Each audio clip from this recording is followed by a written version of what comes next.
ನನಗೆ doctor Basavaraj conic sir ಅವರು phone ಮಾಡಿ ಪುಸ್ತಕಗಳ ಬಗ್ಗೆ ಮಾತಾಡಬೇಕು ಸರ್, ನೀವು ಬರಬೇಕು ಅಂತ ಕೇಳಿಕೊಂಡ್ರು. ಅವರು ಇಲ್ಲಿ ಇವತ್ತು 105 ಪುಸ್ತಕಗಳನ್ನ ಇವತ್ತು ಬಿಡುಗಡೆ ಮಾಡಿದ್ದಾರೆ. ಆ ಕಾರಣಕ್ಕೆ ಅವರಿಗೆ ಮೊದಲನೇದಾಗಿ ಇಡೀ ನಮ್ಮ ಕನ್ನಡ ಸಾಹಿತ್ಯದ ಲೋಕದ ಪರವಾಗಿ ಅಭಿನಂದನೆಗಳು. ಯಾಕಂದ್ರೆ ಒಂದು ಪುಸ್ತಕ ಪ್ರಕಟ ಮಾಡೋದೇ ಬಹಳ ಕಷ್ಟ. ವರ್ಷಕ್ಕೆ ಅವರವರ ದಾಖಲೆನೇ ಅವರೇ ಮುರಿಯುವಂಥದ್ದು. ಇದು ಬಹಳ ದಾಖಲಾರ್ಹವಾಗಿರ್ತಕ್ಕಂಥ ಒಂದು ಸಂಗತಿ. ಮತ್ತು ಇನ್ನೊಂದು ಕಾರಣಕ್ಕೆ ಅವರಿಗೆ ಧನ್ಯವಾದಗಳು. ಯಾವ ಕಾರಣಕ್ಕೆ ಅಂದರೆ ನನ್ನನ್ನು ಕರೆಸಿ ಪುಸ್ತಕದ ಕುರಿತು ಮಾತಾಡುವಂಥದ್ದು ನೆಪ ಮಾತ್ರ. ಯಾಕಂದ್ರೆ ಇಂಥ ಒಂದು 105 ಪುಸ್ತಕಗಳ ಬಗ್ಗೆ ಪರಿಚಯ ಮಾಡಲಿಕ್ಕೆ ಸಾಧ್ಯ ಇಲ್ಲ. ಅವರಿಗೆ ಒಂದು ಅಭಿಮಾನ, ಒಂದು ಪ್ರೀತಿ, ಗೌರವ. ಶಿವರಾಜ್ ಪಾಟೀಲ್ ಅವರ ಶ್ರೀಮಂತಿಕೆಯನ್ನು ಕುರಿತು ಹೇಳಿದರು. ಅವರ ಹೃದಯ ಶ್ರೀಮಂತಿಕೆ, ಮುಖ್ಯವಾಗಿ ಅವರ ಸಾಹಿತ್ಯ ಶ್ರೀಮಂತಿಕೆಯ ಪ್ರೀತಿ ಮತ್ತು ಜನರನ್ನು ಪ್ರೀತಿಸುವಂತ ಹೃದಯ ಸಂಪತ್ತು ಅವರಲ್ಲಿದೆ. ಆ ಕಾರಣಕ್ಕೆ ಇಲ್ಲ ಸರ್ ನೀವು ಡೀನ್ ಆಗಿದ್ದೀರಲ್ಲ, ಆ ಕಾರಣಕ್ಕಾದ್ರೂ ಬನ್ನಿ ಅನ್ನುವಂಥ ಮಾತನ್ನು ಹೇಳಿದರು. ಸೊ ಸಾಮಾನ್ಯವಾಗಿ ಎಲ್ಲಿಯಾದರೂ ಯಾರ ಮನೆಗಾದ್ರೂ ಹೋದಾಗ ಊಟ ಕೊಟ್ಟರೆ ಗೌರವದಿಂದ ಅವ್ರನ್ನ ಗೌರವಿಸಿದ್ರೆ ನಮ್ಮ ಕಡೆ ಒಂದು ಮಾತು ಹೇಳ್ತಾರೆ, ಭಾಳ ವಜ್ಜೆ ಆಯ್ತು ನಮ್ದು ಅಂತೇಳಿ. ವಜ್ಜೆ ಆಯಿತು, ನಿಜವಾಗ್ಲೂ ವಜ್ಜೆ ಆಯಿತು ಅಂತ ನಾ ಹೇಳಿದವ್ರಿಗೆ. ಅಷ್ಟು ವಜ್ಜೆ ಆಗಿರ್ತಕ್ಕಂಥ ಹೂವಿನ ಹಾರಗಳನ್ನು ಎಲ್ಲರಿಗೂ ಹಾಕಿದ್ದಾರೆ. ನಿಜವಾಗ್ಲೂ ಬಹಳಷ್ಟು ನಂದು 50 ವರ್ಷ ದಾಟಿದೆ. ಸಾಕಷ್ಟು ಕಾರ್ಯಕ್ರಮದಲ್ಲಿ ನಾನು 27 ವರ್ಷ ಸರ್ವಿಸ್ನಲ್ಲಿ ಸಾಕಷ್ಟು ಕಾರ್ಯಕ್ರಮಗಳಿಗೆ ಹೋಗಿದ್ದೇನೆ. ಆಹಾರ ಮತ್ತು ಶಾಲೆಗಳು ಹಾಕ್ತಿರ್ತಾರೆ. ನಿಜವಾಗ್ಲೂ ಆಹಾರಗಳಲ್ಲಿ ವಜ್ಜಿ ಕಂಡದ್ದು ಇವತ್ತು. ಇದು ನಾನು ಒಬ್ಬನಿಗೆಲ್ಲ ಇಲ್ಲಿರ್ತಕ್ಕಂಥ ವೇದಿಕೆ ಮೇಲೆ ಇರ್ತಕ್ಕಂಥ ಎಲ್ಲ ಇಲ್ಲಿ ಅತಿಥಿ ಗಣ್ಯರಿಗೆ ಅನುಭವಕ್ಕೆ ಬಂದಿರತಕ್ಕಂಥ ಸಂಗತಿ. ಅಂದ್ರೆ ಆ ಪ್ರೀತಿ ಹಾಗಿದೆ ಅಂತ, ಆ ಹೃದಯ ಹಾಗಿದೆ, ಅವರ ಮನಸ್ಸು ಹಾಗಿದೆ. ಇದು ಒಂದು ಈ ಕಾರ್ಯಕ್ರಮದಲ್ಲಿ ನೋಡ್ತಾ ಇದ್ದಾರೆ. ಈಗಾಗಲೇ ಕುಲಪತಿಗಳು ಹೇಳಿದರು, ನಿಜವಾಗ್ಲೂ ಸಾಹಿತ್ಯಿಕ ಕಾರ್ಯಕ್ರಮಗಳ ರೂಪಿಸುವುದಂದ್ರೆ ಕಾರ್ಯಕರ್ತರಿಗೆ ಅಥವಾ ಆಯೋಜಕರಿಗೆ ಬಹಳ ಒಂದು ಸವಾಲಿನ ಸಂಗತಿ. ಏನೆಲ್ಲ ಮಾಡ್ಬೋದು, ಆಡಿಯನ್ಸ್ ಪ್ರೇಕ್ಷಕರನ್ನ ಕರೆದುಕೊಂಡು ಬರೋದು ಬಹಳ ದೊಡ್ಡ ಸವಾಲಿನ ಸಂಗತಿ. ವಿಶೇಷವಾಗಿ ಇವತ್ತಿನ ಗಡಬಿಡಿಯ ಒಂದು ಬದುಕಿನಲ್ಲಿ ಅವರವರ ಅನೇಕ ಧಾವಂತದಲ್ಲಿ ಇಷ್ಟು ಜನ ಬಂದು ಸೇರಿದ್ದಾರೆ. ನಾನು ಸ್ನಾತಕೋತ್ತರ ಪದವಿಗೆ ಗುಲ್ಬರ್ಗ ವಿಶ್ವವಿದ್ಯಾಲಯಕ್ಕೆ ಸೇರಿದಾಗಿನಿಂದ ಈ ಕಲಬುರಗಿಯ ಯಾವುದೇ ನಗರದ ಯಾವುದೇ ಒಂದು ಹಾಲ್ನಲ್ಲಿ ಕಾರ್ಯಕ್ರಮ ನಡೆದಾಗ ನಾನು ಹಾಜರಾಗ್ತಾ ಬರ್ತಾ ಇದ್ದೆ. ಇಲ್ಲಿ ವಿದ್ಯಾರ್ಥಿ ದಶೆಯಿಂದಲೂ ಈ ಚೇಂಬರ್ ಆಫ್ ಕಾಮರ್ಸ್ ಅನೇಕ ಕಾರ್ಯಕ್ರಮಗಳನ್ನು ನಾನು ಹಾಜರಾಗ್ತಾ ಬಂದಿದ್ದೇನೆ ಮತ್ತು ಈ ವೇದಿಕೆ ಮೇಲೆ ನಿಂತು ಮಾತಾಡುವಂಥ ಅವಕಾಶ ಇವತ್ತು ಸಿಕ್ಕಿದೆ. ಆ ಕಾರಣಕ್ಕೂ ಕೂಡ ಧನ್ಯವಾದಗಳು. ಒಂದು ಕೃತಿಗಳ ಬಗ್ಗೆ ಮಾತಾಡುವಂತಹ ಸಂದರ್ಭದಲ್ಲಿ ನಾನು ಹೇಳಿದಾಗಲೇ ಯಾವುದೋ ಒಬ್ಬ ಲೇಖಕನ ಕೃತಿ ಆಗಿದ್ದರೆ ತರವಾಗಿ ಓದ್ಕೊಂಡು ಬಂದು ಅದರ ಗುಣ ದೋಷ, ಅದರ ಸತ್ವ, ಅದರ ಕುರಿತು ಮಾತಾಡಬಹುದಾಗಿತ್ತು. ಹಾಗೆ ನೋಡಿದರೆ ಬಿಡುಗಡೆ ಆಗಿರುವುದರಿಂದ ಇವತ್ತೇ ಆ 105 ಕೃತಿಗಳನ್ನ ನಾವು ಇಲ್ಲಿ ನೋಡ್ತಾ ಇದ್ದೇವೆ. ನಮ್ಮ ಪತ್ರಿ ಅವ್ರು ಕಳಿಸಿರ್ತಕ್ಕಂಥ ಆಹ್ವಾನ ಪತ್ರಿಕೆಯಲ್ಲಿ ಅವುಗಳ ವಸ್ತು ವಿಷಯ ಲೇಖಕರ ಬಗ್ಗೆ ನಾನು ನೋಡ್ತಾ ಇದ್ದೆ. ಇದನ್ನು ನೋಡಿದಾಗ ನಿಜವಾಗಲೂ ಬಹಳ ನನಗೆ ಸಂತೋಷ ಅನಿಸ್ತು. ಯಾಕಂದ್ರೆ ಸಾಮಾನ್ಯವಾಗಿ ಇವತ್ತ ಈ ಒಂದು ಪ್ರಕಾಶೋದ್ಯಮ ಹೇಗಾಗಿದೆ, ವಿಶೇಷವಾಗಿ ಪುಸ್ತಕಗಳ ಪ್ರಕಟಣೆ ಮತ್ತು ಮಾರಾಟ ಮಾಡುವಂಥದ್ದು ಬಹಳ ಸವಾಲಿನ ಸಂಗತಿ. ಈಗಾಗಲೇ ಅನೇಕ ಜನರು ಹೇಳಿದ್ದಾರೆ ಕುರಿತು. ನಾವು ವಿದ್ಯಾರ್ಥಿಗಳಾಗಿರುವಂಥ ಸಂದರ್ಭದಲ್ಲಿ ಸಮಾಜ ಪುಸ್ತಕಾಲಯ, ಮನೋಹರ ಗ್ರಂಥಮಾಲೆ, IVH ಪ್ರಕಾಶನ, ಹೀಗೆ ಬೆಂಗಳೂರು, ಧಾರವಾಡ, ಗೀತಾ ಬುಕ್ ಹೌಸು, ಸ್ವಪ್ನ ಬುಕ್ ಹೌಸು ಈಗೆಲ್ಲ ನೋಡ್ತಾ ಇದ್ದೀವಿ. ಅಂದ್ರೆ ನಮ್ಮ ಪುಸ್ತಕಗಳಂದ್ರೆ ಅಲ್ಲಿಂದಲೇ ಬರಬೇಕು ಅನ್ನೋದು ಒಂದು ಕಾನ್ಸೆಪ್ಟ್ ಇತ್ತು. ಈಗ ರವಿವಾರ ಬಂದಾಗೆಲ್ಲ ಇಲ್ಲಿ ಪುಸ್ತಕದ ಅಂಗಡಿಗಳು ಓಡಾಡ್ತಾ ಇದ್ದೀವಿ. ಓಡಾಡುವಂಥ ಸಂದರ್ಭದಲ್ಲಿ ಸಿದ್ಧಲಿಂಗೇಶ್ವರ ಬುಕ್ ಡಿಪೋ ಇತ್ತು ಈ ಮೂಲೆಯಲ್ಲಿ ಚೌರಸ್ನಲ್ಲಿ. ಒಳಗಡೆ ಹೋದಾಗ ಬಾವಿಕಟ್ಟಿ, SV ಬಾವಿಕಟ್ಟಿ, ಬೇರೆ ಬೇರೆ ಅವರೆಲ್ಲ ಸಹೋದರ ಸಂಬಂಧಿಯಾಗಿರ್ತಕ್ಕಂಥ ಪುಸ್ತಕದ ಅಂಗಡಿಗಳಿದ್ದವು. ನಾವು ಭಾಳ, ಯಾಕಂದ್ರೆ ಪುಸ್ತಕದ ಅಂಗಡಿ ಒಳಗೆ ಬಿಡ್ತಿಲ್ಲ ಒಂದು ಜನರಿಗೆ. ಇವರು ಮಹಲ್ಲೆಗ ಸ್ವಪ್ನ ಮಹಲ್ಲೆ ಒಳಗೆ ಹೋಗ್ಬೋದು. ನಾವು ಅವ್ರಿಗೆ ಭಾಳ ರಿಕ್ವೆಸ್ಟ್ ಮಾಡಿಕೊಂಡು ಪುಸ್ತಕದ ಅಂಗಡಿ ಒಳಗೆ ಹೋಗಿ ಹಳೆಯ ಪುಸ್ತಕಗಳು ಸಾಹಿತ್ಯಕ್ಕೆ ಸಂಬಂಧಪಟ್ಟಂಥ ಪುಸ್ತಕಗಳು, ಕಡಿಮೆ ಬೆಲೆ ಇರತಕ್ಕಂಥ ಪುಸ್ತಕಗಳನ್ನು ಖರೀದಿ ಮಾಡ್ಕೊಂಡು ಸಂಡೆ ಒಳಗೆ ಹೋಗ್ತಿರುತ್ತೆ. ಅದರಂಗೆ ನಾವು ಲಿಂಗೇಶ್ವರ ಬುಕ್ಸ್ ಒಳಗೆ ಸುಮಾರು ಒಂದು 25, 27, 28 ವರ್ಷದಿಂದ ಅವರು ಪುಸ್ತಕದೊಳಗೆ ಹೋಗಿ ಅಂಗಡಿ ಒಳಗೆ ಹೋಗಿ ಹೊರಗೆ ಬರುವಂಥ ಅವರ ಮಕ್ಕಳಂತೆ ಬೆಳೆದಂಥವ್ರು ನಾವು. ಹೀಗೆ ಸುಮಾರು 49 ವರ್ಷಗಳ ಒಂದು ಪ್ರಯಾಣ ಇದೆಯಲ್ಲ, ಇದು ಅದು ಅಷ್ಟೊಂದು ಸಾಮಾನ್ಯವಾದ ಒಂದು ಪ್ರಯಾಣ ಅಲ್ಲ ಇದು. ಅದು ಪುಸ್ತಕೋದ್ಯಮದಲ್ಲಿ ನನಗೆ ತಿಳಿದ ಮಟ್ಟಿಗೆ ಕರ್ನಾಟಕದಾಗ ಎಲ್ಲ ಲೇಖಕರು ಪ್ರಕಾಶಕರೇ. ಆರಂಭದ ಬೇಂದ್ರೆ, ಕುವೆಂಪು, ಮಾಸ್ಯಾದಿಯಾಗಿ ಅವರವರದೇ ಆಗಿರ್ತಕ್ಕಂಥ ಪ್ರಕಾಶಗಳನ್ನು ಸ್ಥಾಪಿಸಿಕೊಂಡು ಕೃತಿಗಳನ್ನು ಹೊರತಂದಿರುವಂತಹ ಸಂಗತಿ ನಾವೆಲ್ಲ ನೋಡ್ತೀವಿ. ಶಾರದಾ ಪ್ರಕಾಶನ ಆಗಿರ್ಬೋದು, ಉದಯರವಿ ಪ್ರಕಾಶನ ಆಗಿರ್ಬೋದು, ಆ ಥರದ್ದೆಲ್ಲ. ಯಾಕಂದ್ರೆ ಆರಂಭದಲ್ಲಿ ಲೇಖಕರು ಪ್ರಸಿದ್ಧರಾಗಿದ್ದರೆ ಪ್ರಕಾಶಕರು ಪ್ರಕಟಿಸಲಿಕ್ಕೆ ಮುಂದೆ ಬರ್ತಾರೆ. ಕುಲಪತಿಗಳು ಸರಿಯಾಗಿ ಗುರುತಿಸಿದ್ದಾರೆ. ನನಗೆ ನೆನಪಿದೆ, ನಾನು ಮೋಸ್ಟ್ಲಿ MPhil ಮಾಡ್ತಾ ಇದ್ದೆ.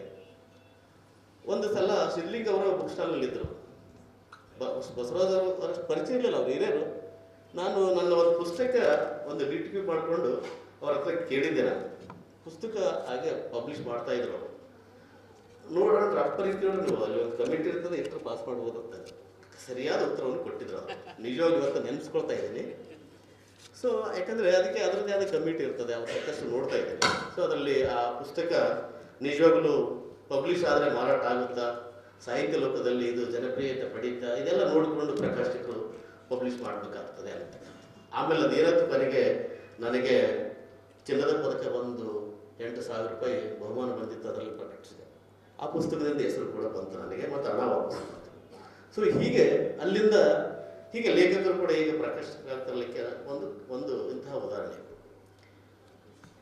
ಸಿದ್ಧಲಿಂಗೇಶ್ವರ ಬುಕ್ ಡಿಪೋವನ್ನು ನಾವು ನನಗೆ ತಿಳಿದ ಮಟ್ಟಿಗೆ ಅವರ ಅಂಗಡಿಯ ಮುಂದ್ಗಡೆ ಒಂದು ಸಣ್ಣದೊಂದು ಪಾಂಡಪ್ಪದಂತ ಒಂದು ಶಾಪ್ ಇತ್ತು.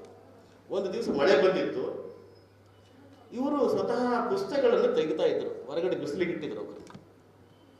ನಾವು ಸುಮಾರು ನಮ್ಮ ಸ್ನೇಹಿತರೆಲ್ಲ ಈಗ ಸಂಡೇ ಇರೋದು ಪುಸ್ತಕ ತರ್ತಿರುವಾಗ ನಮ್ಮ ಜೊತೆ ವಿಜಿ ಪೂಜಾರ್ ಸರ್ ಕೂಡ ಬಂದಿದ್ರು, ನಮ್ಮ ಗುರುಗಳಾಗ. ಅಲ್ಲಿ ಸುಮಾರು ಪುಸ್ತಕಗಳನ್ನು ನಾವು ತಗೊಂಡು ಅವ್ರು ಅರ್ಧ ಬೆಲೆ ಕೊಟ್ಟರು. ಹೀಗೆ ಅಂದರೆ ಪುಸ್ತಕ ಮಾರುವುದ್ರ ಜೊತೆಗೆ ಅದನ್ನು ಸಂರಕ್ಷಿಸಿಕೊಂಡು ಬರುವಂತಹದ್ದು ಇದೆಯಲ್ಲ,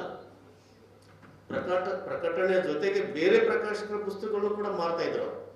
ಅನೇಕ ಕರ್ನಾಟಕದ ಬೇರೆ ಬೇರೆ ಪ್ರಸಂಗದ ಕೃತಿಗಳನ್ನು, ಬೇರೆ ಬೇರೆ ಪ್ರಕಾಶಕ ಕೃತಿಗಳನ್ನು ಅವರಲ್ಲಿ ಆಗಿನ ಕಾಲಕ್ಕೆ ಅವರು ಅವರದೇ ಆಗಿರ್ತಕ್ಕಂಥ ಡಿಸ್ಕೌಂಟ್ ಕೊಡ್ತಾ ಇದ್ರು. 10-15% ತಮ್ಮ ಪುಸ್ತಕದ ಪ್ರಕಾಶನಿಗೆ ಹೆಚ್ಚು ಡಿಸ್ಕೌಂಟ್ ಕೊಟ್ಟು ನಮ್ಮಂಥವ್ರನ್ನೆಲ್ಲ ಯುವ ಓದಕರನ್ನ ಆಕರ್ಷಿಸ್ತಾ ಇದ್ರು. ಅದು ಬಹಳ ಮುಖ್ಯವಾಗಿ ಈಗ ಇಡೀ ಅವರು ಕುಲಪತಿಗಳು ಗುರುತಿಸಿದ್ರು, ಎಲ್ಲಿ ಪ್ರಕಾಶಕರು ಇರ್ತಾರೆ ಅಲ್ಲಿ ಲೇಖಕರು ಬೆಳೀತಾರೆ, ಅಲ್ಲಿ ಪ್ರಜ್ಞಾವಂತ ಜನ ಇರ್ತಾರೆ ಅನ್ನೋದಕ್ಕೆ. ನಾವು ಬಹಳ ಮಾಡಿ ಬೆಂಗಳೂರಿಗೆ ಹೋದರೆ ಸ್ವಪ್ನ ಬುಕ್ ಸ್ಟಾಲ್ ಒಳಗೆ ಸುಮಾರು ಒಂದು ದಿನ ಕಳೀತಾ ಇದ್ದೀವಿ. ನೀವು ನಂಬ್ತಿರೋ ಬಿಡ್ತಿರೋ ಗೊತ್ತಿಲ್ಲ, ಇಲ್ಲಿ ಬಂದಾಗ ಅರ್ಧ ದಿನ ಆದರೂ ನಾನು ಸರ್ ಅವರ ಸಿದ್ಧಲಿಂಗೇಶ್ವರ ಮಹಲ್ ಏನಿದೆಯಲ್ಲ, ಬುಕ್ ಡಿಪೋ ಏನಿದೆಯಲ್ಲ, ಸರಸ್ವತಿ ಗೋದಾಮ್ ಇದೆಯಲ್ಲ, ಅದರ ಹೋಗ್ಬಿಟ್ರೆ ಅರ್ಧ ದಿನ ಗೊತ್ತಾಗಲ್ಲ. ಪುಸ್ತಕ ತಗೋತೀವಿ ಬಿಡ್ತೀವಿ ಎರಡೇ ವಿಷಯ. ಪುಸ್ತಕ ಅಂತ ಖಚಿತವಾಗಿ ನಮಗೆ ಬೇಕಾದ ಪುಸ್ತಕಗಳನ್ನು ತಗೋತದೆ. ಅವ್ರಂತಾರೆ ಸರ್ ನಿಮ್ಗೆ ಬೇಕಾದ ನೋಡ್ರಿ ಅಂತಿರ್ತಾರೆ. ಸಿದ್ಧಲಿಂಗ ಅವ್ರು ಕೂತಿರ್ತಾರೆ, ಆಮೇಲೆ ಕರೆದು ಚಹಾ ಕುಡಿಸ್ತಾರೆ, ಆಮೇಲೆ ನಿಮ್ಗೇನು ಬೇಕಾದ ತಗೋರಿ ಅಂತಾರೆ. ನನ್ನ ಮಗಳಿಗೆ ಇಲ್ಲೇ ಪುಸ್ತಕ ತೊಗೊಂಡಿದ್ದಾರೆ, ಇಂಟರ್ಮೀಡಿಯೇಟ್ ಪುಸ್ತಕಗಳನ್ನ ನಮ್ಗೆ ಬೇಕಾಗಿದ್ದವು. ಆ ಪುಸ್ತಕಗಳು ಎಲ್ಲ ಪಠ್ಯ ಪುಸ್ತಕಗಳು ಕೂಡ ಅವರು ಹೇಗೆ ಪಬ್ಲಿಷ್ ಮಾಡ್ತಾರೆ ಅಥವಾ ಬೇರೆ ಪಬ್ಲಿಷ್ ಮಾಡಿದಂಥ ಪುಸ್ತಕಗಳು ಕೂಡ ಅವರಲ್ಲಿ ಸಿಗ್ತವೆ ಅನ್ನುವಂಥದ್ದು. ಈ 105 ಪುಸ್ತಕಗಳ ಬಗ್ಗೆ ನಾನು ಆಲೋಚನೆ ಮಾಡುವಂತಹ ಸಂದರ್ಭದಲ್ಲಿ ಈಗಾಗಲೇ ಗವಿಸಿದ್ದಪ್ಪ ಪಾಟೀಲ್ ಅವರು ಬಹಳ ದೀರ್ಘವಾಗಿ ಪ್ರಕಾಶನದ ಬಗ್ಗೆ ಮತ್ತು ಪುಸ್ತಕಗಳ ಬಗ್ಗೆ ಇಡೀ ಏನಿರ್ತಾರ ಬಗ್ಗೆ ಮಾತಾಡಿದರು. ಹಾಗೆ ಶಿವರಾಜ್ ಪಾಟೀಲ್ ಅವರು ಕೂಡ ಮಾತಾಡಿದರು. ನನಗೆ ಅನಿಸುತ್ತೆ ಅಲ್ಲಿ ಕೂತ ಏನು ಮಾತಾಡಬೇಕು ಅಂತೇಳಿ ಸುಮ್ಮನೆ ಹೇಳಿದ್ರು ಅವರು. ನೀವು ಜನರಲ್ ಆಗಿ ಮಾತಾಡಿ ಸರ್ ಅಂತೇಳಿ ಬಸವರಾಜ್ ಕೋಲ್ಯಾಕ್ ಸರ್ ಅವರು ಫೋನಲ್ಲಿ ನನಗೆ ಹೇಳಿದರು ಕೂಡ. ಆ ಹಿನ್ನೆಲೆಯಲ್ಲಿ ಜನಪ್ರಿಯ ಮಾಲಿಕೆಯ ಪುಸ್ತಕದ ಶೀರ್ಷಿಕೆ ನೋಡಿದರೂ ಕೂಡ ವಿದ್ಯಾರ್ಥಿಗಳಿಗೆ, ಮುಖ್ಯವಾಗಿ ಯುವ ಓದುಗರಿಗೆ ಅವರ ಬದುಕನ್ನು ರೂಪಿಸಿಕೊಳ್ಳಲಿಕ್ಕೆ ಅಲ್ಲಿ ಜೀವನ ಚರಿತ್ರೆ ಮಾಲೆಗಳಿದ್ದಾವೆ. ಅದರಲ್ಲಿ ಮುಖ್ಯವಾಗಿ APJ ಅಬ್ದುಲ್ ಕಲಾಂ ಆಗಿರ್ಬೋದು, ವಿ.ಕು. ಗುರಕಾಕ್ ಆಗಿರ್ಬೋದು, ಯಮರೆಡ್ಡಿ ಮಲ್ಲಮ್ಮ, ಇಂದಿರಾ ಗಾಂಧಿ, ಹೀಗೆ ಕಿತ್ತೂರು ರಾಣಿ ಚೆನ್ನಮ್ಮ, ಈಗ ರಾಷ್ಟ್ರ ನಾಯಕರ ಕುರಿತು, ವಾಲ್ಮೀಕಿ ಮಹರ್ಷಿ ಕುರಿತು, ಈಗ ಅನೇಕ ಅಂದರೆ ಚಿಕ್ಕ ಚಿಕ್ಕ ಪುಸ್ತಕಗಳನ್ನು ಓದುವ ಮೂಲಕ ಮಕ್ಕಳ ಅವರ ಬದುಕಿನ ಘಟನೆ ಮತ್ತು ಅವರ ವ್ಯಕ್ತಿತ್ವದಿಂದ ಪ್ರೇರಿತರಾಗಿ ಈ ಸಮಾಜದಲ್ಲಿ ಒಳ್ಳೆಯ ನಾಗರಿಕರಾಗಿ ಬೆಳೀಲಿಕ್ಕೆ ಪುಸ್ತಕವು ಬಹಳ ದೊಡ್ಡ ಪ್ರೇರಣೆಯನ್ನು ಒದಗಿಸ್ತದೆ. ಆ ಹಿನ್ನೆಲೆಯಲ್ಲಿ ಜನಪ್ರಿಯ ಮಾಲಿಕೆ ಕೃತಿಗಳು ನಾಡಿನ ನಾಗರಿಕರನ್ನಾಗಿ ಬೆಳೆಸಲಿಕ್ಕೆ ಓದುಗರಿಗೆ ಪ್ರೇರಣೆಯನ್ನು ಕೊಡ್ತವೆ ಅನ್ನುವಂಥದ್ದು ನನ್ನ ಭಾವನೆ.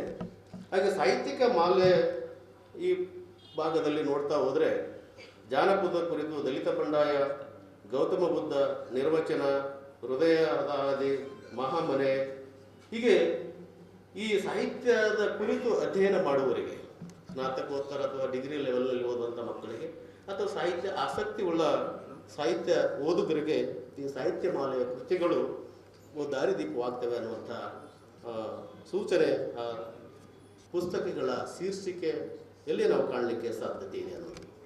ಬಹಳ ಮುಖ್ಯವಾಗಿ ಪುಸ್ತಕ ಪ್ರಕಟಣೆ ಮತ್ತು ಸಂಸ್ಥೆಗಳ ಬಗ್ಗೆ ಈಗಾಗಲೇ ಚರ್ಚೆ ನಡೀತಾ ಇದೆ. ಶಿವರಾಜ್ ಪಾಟೀಲ್ ಅವರು ಪ್ರಶ್ನೆ ಎತ್ತಿದ್ರು, ಕುಲಪತಿಗಳು ಕೂಡ ಕುರಿತು ಮಾತಾಡಿದರು. ಯಾವಾಗ ಸರ್ಕಾರಿಯ ಸಂಸ್ಥೆಗಳು ಸೋಲ್ತವೆ ಅಂತಹ ಸಂದರ್ಭದಲ್ಲಿ ಖಾಸಗಿಯ ಸಂಸ್ಥೆಗಳು ಗೆಲ್ತವೆ ಅಂತ ಅನಿಸ್ತಾ ಇದೆ, ಸಫಲತೆಯನ್ನು ಪಡಿತವೆ. ಅವರ ವೈಫಲ್ಯತೆಯ ಸಂದರ್ಭದಲ್ಲಿ ಖಾಸಗಿಯ ಸಂಸ್ಥೆಗಳು ಸಾಫಲ್ಯತೆಯನ್ನು ಪಡಿತವೆ ಅನ್ನಲಿಕ್ಕೆ ಸಿದ್ಧಲಿಂಗೇಶ್ವರ ಪ್ರಕಾಶ ಸಾಕ್ಷಿ ಅಂತ ನಾವು ಹೇಳಲಿಕ್ಕೆ ಸಾಧ್ಯತೆ ಇದೆ. ಯಾಕಂದರೆ ಪಠ್ಯ ಪುಸ್ತಕ ಒಂದು ಕಾಲಕ್ಕೆ ಪ್ರೈಮರಿ ಸ್ಕೂಲ್ನಲ್ಲಿ ಸರ್ಕಾರಿ ಮುದ್ರಣದಲ್ಲಿ ಪುಸ್ತಕಗಳು ಮುದ್ರಣ ಆಗಿ ಬಂದಾಗ ಮಾತ್ರ ವಿದ್ಯಾರ್ಥಿಗಳ ಕೈಗೆ ಸೇರ್ತಾ ಇತ್ತು. ಈವನ್ ನಾವು ಡಿಗ್ರಿ ಓದುವಂತಹ ಸಂದರ್ಭದಲ್ಲಿ ಕೂಡ ಬೇರೆ ಬೇರೆ ಪ್ರಕಾಶದಿಂದ ಪುಸ್ತಕಗಳು ನಮಗೆ ಸಿಗಬೇಕಾಗ್ತಿತ್ತು. ನನ್ನ ನೆನಪಿದ್ದ ಹಾಗೆ ನಾವು PUC ಓದುವಾಗ ಗಂಧರಥ ಅಂತೇಳಿ HS ವೆಂಕಟೇಶಮೂರ್ತಿಯವರ ಕವನ ಸಂಕಲನ ಇತ್ತು. ಅದು ನಮಗೆ ಅರ್ಧ ವರ್ಷ ಆಗಿದ್ರು ಕೂಡ ಪುಸ್ತಕವೇ ಸಿಗಲಿಲ್ಲ. ನಮ್ಮ ಪುಸ್ತಕ ಆ ವರ್ಷ ಮುಗಿಲಿಕ್ಕೆ ಬಂದಿತ್ತು, ಕೊನೆ ಗಳಿಗೆಯಲ್ಲಿ ಸಿಕ್ಕಿತ್ತು. ಬೇರೆ ಪಬ್ಲಿಷರ್ ಎಲ್ಲಿಂದ ಮಾಡಿ ನಮಗೆ ಕಳಿಸ್ಬೇಕಾಗಿ ಬಂತು. ಇವತ್ತಿನ ಸಂದರ್ಭದಲ್ಲಿ ಈ ಭಾಗದ ಅನ್ನೋದಕ್ಕಿಂತ ಇಡೀ ಕರ್ನಾಟಕದ ವಿದ್ಯಾರ್ಥಿಗಳು ಬಹಳ ಸುದೈವಿಗಳು. ಯಾಕಂದ್ರೆ ಈ ಸಿದ್ಧಲಿಂಗೇಶ್ವರ ಬುಕ್ ಡಿಪೋದವರು ಏನಿದಾರಲ್ಲ, ಪಠ್ಯಕ್ಕೆ ಬೇಕಾಗಿರ್ತಕ್ಕಂಥ ಆಯಾ ಪಠ್ಯಕ್ಕೆ ಸ್ನಾತಕ ಮತ್ತು ಸ್ನಾತಕೋತ್ತರ ಬಹಳ ಮಾಡಿ ಇವನ್ ಸ್ಕೂಲಿಗೆ ಸಂಬಂಧಪಟ್ಟ ಪುಸ್ತಕಗಳು ಕೂಡ ಮಾಡ್ತಾರೆ. ನಾನು ಅಲ್ಲಿ ಹೋದಾಗ ಕನ್ನಡ ಬಾರದವರು ಕೂಡ ಕನ್ನಡ ಕಲಿಯುವಂತಹ ಪುಸ್ತಕಗಳು ಕೂಡ ಅಲ್ಲಿದ್ದಾವೆ. ವರ್ಣಮಾಲೆ, ಅಕ್ಷರಮಾಲೆಗಳಿಂದ ಹಿಡಿದು ಪದ, ಅದು ಹಂತವಾಗಿ ಲೆವೆಲ್ 1, 2, 3, 4 ಅಂತ ಹೇಳಿದೆ. ನಾನು ನನ್ನ ಸ್ನೇಹಿತರಿಗೆ ಕೆಲವು ಜನ ಕನ್ನಡ ಕಲಿಸಂತ ಬಂದಿದ್ದವರಿಗೆ ಅವರ ಅಂಗಡಿಯಿಂದ ಒಂದು ಡಜನ್ ಪುಸ್ತಕಗಳನ್ನು ಖರೀದಿ ಮಾಡ್ಕೊಂಡು ಹೋಗಿ ಅಲ್ಲಿ ಕೊಟ್ಟಿದ್ದೆ. ಅಂದರೆ ಕನ್ನಡ ಬಾರದವರಿಗೆ ಕನ್ನಡ ಕಲಿಯುವಂತಹ ಪುಸ್ತಕಗಳು ಕೂಡ ಅವರು ಆರಂಭದ ಅಂತಹ ಒಂದು ಪಠ್ಯ ಕ್ರಮವು ಕೂಡ ಪುಸ್ತಕಗಳನ್ನು ಅವರು ಪಬ್ಲಿಷ್ ಮಾಡಿರ್ತಕ್ಕಂಥದ್ದು ಬಹಳ ಶ್ಲಾಘನೀಯ ಅನ್ನುವಂಥದ್ದು. ಇನ್ನು ವಿಜ್ಞಾನ ಸಂಚನ, ಕಲಾ ಸಂಚನ, ವಾಣಿಜ್ಯ ಸಮನ್ವಯ, ಆಧುನಿಕ ಸಾಹಿತ್ಯ ಸಂಚಯ, ವೈಚಾರಿಕ ಲೇಖನಗಳ ಸಂಚಯ, ಹೊಸಗನ್ನಡ ಕಥಾ ಸಂಚಯ, ನಡುಗನ್ನಡ ಸಾಹಿತ್ಯ, ಪ್ರಬಂಧ ಸಂಚಯ, ಕನ್ನಡ ವಾಣಿಜ್ಯ ಸಂಪದ, ಆತ್ಮಕಥನ ಸಂಚಯ, ಕೀರ್ತನೆಗಳ ಸಂಗ್ರಹ, ವಚನ ಸಂಚಯ, ವಿಜ್ಞಾನ ಕನ್ನಡ 3, ವಾಣಿಜ್ಯ ಕನ್ನಡ 3, ವಿಜ್ಞಾನ ಸಂಚಯ, ಇವೆಲ್ಲ ಪಠ್ಯ ಕ್ರಮಗಳನ್ನು ನೋಡ್ತಾ ಇದ್ರೆ ಇವು BA, BCom, BSc ಮತ್ತು MA, MCom, MScಗಳಲ್ಲಿ ಒಂದು ವೇಳೆ ಕನ್ನಡ MAದಲ್ಲಿ ಓನ್ಲಿ ಕನ್ನಡ ಮಾತಿರುತ್ತದೆ, ಮೋಸ್ಟ್ಲಿ MComದವ್ರಿಗೆ ಇರಲ್ಲ. ಆದರೆ BA, BCom, BSc ಅವರಿಗೆ ಎರಡನೇ ಭಾಷೆಯಾಗಿ ಕನ್ನಡದ ಪಠ್ಯ ಕ್ರಮಗಳೇನಿದ್ದಾವೆ. ಅದರಲ್ಲಿ ಈ ಪಠ್ಯಕ್ಕೆ ಸಂಬಂಧಪಟ್ಟಂಥ ಪುಸ್ತಕಗಳನ್ನು ವಿವಿಧ, ಅಂದರೆ ಇಲ್ಲಿ ನೋಡಿ ಪುಸ್ತಕಗಳು ವಿದ್ಯಾರ್ಥಿಗಳಿಗೆ ಸಿಗುವುದಾದರೆ ಈ ನಾಡಿನಲ್ಲಿರ್ತಕ್ಕಂಥ ಅನೇಕ ಶಿಕ್ಷಕರು ಮತ್ತು ಲೇಖಕರಿಗೆ ಸಂಪಾದನೆ ಮಾಡುವ ಅವಕಾಶ, ಆ ಪಠ್ಯಕ್ರಮವನ್ನು ಬರೆಯುವಂಥ ಅವಕಾಶ, ಅದನ್ನು ಪ್ರಕಟಿಸುವಂಥ ಒಂದು ಪ್ರೇರಣೆ ಕೊಟ್ಟಿರ್ತಕ್ಕಂಥದ್ದು. ಈ ಒಂದು ದೃಷ್ಟಿಯಿಂದ ಈ ಭಾಗದಲ್ಲಿ ಎಷ್ಟು ಜನ ಲೇಖಕರನ್ನ ಗುರುತಿಸಿ ಬೆಳಕಿಗೆ ತರುವಂತಹದ್ದು ಇದೆಯಲ್ಲ, ಅದು ಬಹಳ ಶ್ಲಾಘನೀಯವಾಗಿರ್ತಕ್ಕಂಥದ್ದು ಅನ್ನುವಂಥ ಮಾತನ್ನು ನಾವಿಲ್ಲಿ ಗಮನಿಸಬೇಕಾಗ್ತದೆ ಅಂತಕ್ಕಂಥದ್ದು. ಅಷ್ಟೇ ಅಲ್ಲದೆ ಇದು ಕೇವಲ ಹೈದರಾಬಾದ್ ಕರ್ನಾಟಕ ಅಥವಾ ಕಲಬುರಗಿ ಅಥವಾ ಸಗರನಾಡು ಈ ಡಿವಿಷನ್ಗೆ ಸಂಬಂಧಪಟ್ಟಂತ ಪ್ರಕಾಶನ ಅಂತ ನಾವು ಅಂದ್ಕೊಳ್ಬಾರದು. ಈಗಾಗಲೇ ಇವರ ಇಲ್ಲಿ ಕೊಟ್ಟಿರ್ತಕ್ಕಂಥ ಇಂಗ್ಲಿಷಿನ 33 ಕೃತಿಗಳು, ಇಂಗ್ಲಿಷ್ನಲ್ಲಿ ಇರ್ತಕ್ಕಂಥ ಪಠ್ಯ ಕ್ರಮದ ಕೃತಿಗಳನ್ನು ಅವರು ಪ್ರಕಟ ಮಾಡಿದ್ದಾರೆ. ಈ ಪುಸ್ತಕಗಳು ಒಂದೊಂದ್ಸಲ ಏನಾಗುತ್ತೆ, ಇಂಗ್ಲಿಷ್ನಲ್ಲಿ ಇದ್ದಂಥ ಅನೇಕ ಪುಸ್ತಕಗಳಿದಾವೆ, literary essence, literary imprints, literary prudence, currents, English literature, ಅದೇ ಈಗ ಫೇರ್ ಟೇಲ್, ಈಗ ಸಾಲಿಸ್ಟಿಕ್ಸ್, ಅನೇಕ ಸ್ಪ್ರಿಂಗ್ಸ್, ಡೇವ್ಸ್. ಈ ಪುಸ್ತಕಗಳು ಓದೋದ್ರಲ್ಲಿ ಏನಾಗುತ್ತೆ ಅಂದರೆ ಬೇರೆ ವಿಶ್ವವಿದ್ಯಾಲಯದಲ್ಲಿ ಪಠ್ಯಕ್ರಮ ಆದಾಗ್ಯೂ ಕೂಡ ಈ ಪುಸ್ತಕಗಳನ್ನು ಈ ಒಂದು ಪ್ರಕಾಶನದವರು ಓದಿಸ್ತಾ ಇದ್ದಾರೆ. ಹಿಂದೆ ಕೂತು ಮಾತಾಡುವಾಗ ಹೇಳ್ತು ನಮ್ಮ ಪ್ರಕಾಶನ ಕರ್ನಾಟಕ ಅಂತಂತೆ ಅದು ವಿಸ್ತರಿಸಿಕೊಂಡಿದೆ ಅನ್ನುವಂಥ ಮಾತನ್ನು ಹೇಳ್ತಾ ಇದ್ದಾರೆ. ಅವರು ಇವರ ಪಬ್ಲಿಷ್ ಮಾಡತಕ್ಕಂಥ ಪುಸ್ತಕಗಳನ್ನು ಬೇರೆ ವಿಶ್ವವಿದ್ಯಾಲಯದ ಮೇಸ್ಟ್ರುಗಳು ರೆಫರೆನ್ಸಿಗೆ ತರಿಸ್ಕೊಂಡು ಮಕ್ಕಳಿಗೆ ಪಾಠ ಮಾಡ್ತಾ ಇದ್ದಾರೆ ಅನ್ನುವಂಥದ್ದು ಬಹಳ ನಮಗೆ ಹೆಮ್ಮೆಯ ಮತ್ತು ಸಂತಸದ ಸಂಗತಿ ಅನ್ನುವಂಥದ್ದು. ಈ ಪ್ರಕಾಶನದ ವಿಸ್ತಾರ ಕರ್ನಾಟಕದಾದ್ಯಂತ ವಿಸ್ತಾರಗೊಂಡದ್ದಲ್ಲದೆ ರಾಷ್ಟ್ರ ಮಟ್ಟಕ್ಕೂ ಕೂಡ ವಿಸ್ತಾರಗೊಳ್ಳುತ್ತದೆ ಅಂತಕ್ಕಂಥದ್ದು ತುಂಬ ಸಂತಸದ ಸಂಗತಿ. ಇವರ ಪ್ರಕಾಶನದ 1,00,000 ರೂಪಾಯಿ ಪುಸ್ತಕಗಳನ್ನು ಉಸ್ಮಾನಿಯಾ ವಿಶ್ವವಿದ್ಯಾಲಯ ಖರೀದಿ ಮಾಡಿದೆ ಈ ವರ್ಷ. ರೂಸಾಪ್ ಇದರಲ್ಲಿ ಎಲ್ಲ 100 ಅಂದರೆ ಅದರಿಂದ ಏನಾಗುತ್ತಂದರೆ ಈ ಭಾಗದ ಎಲ್ಲ ಲೇಖಕರು ಉಸ್ಮಾನಿಯಾ ವಿಶ್ವವಿದ್ಯಾಲಯದಲ್ಲಿ ಸ್ಥಾನವನ್ನು ಪಡೆದಿದ್ದಾರೆ ಅನ್ನೋದು. ಜೊತೆಗೆ ಅದಕ್ಕೆ ಕಾರಣ ಸಿದ್ಧಲಿಂಗೇಶ್ವರ ಪ್ರಕಾಶನ. ಹೀಗೆ ಇದು 1 ಲಕ್ಷ ಅಲ್ಲ, ಅವರು ₹3, 3,000, 2,000 ಇದ್ದಾಗ ಕೂಡ ಅಲ್ಲಿ ಪುಸ್ತಕಗಳು ಕಳಿಸ್ತಾ ಇದ್ರು. ಆದ್ರೆ ರೊಕ್ಕ ದುಡ್ಡೇ ಬರ್ತಿರ್ಲಿಲ್ಲ ಅವರಿಗೆ.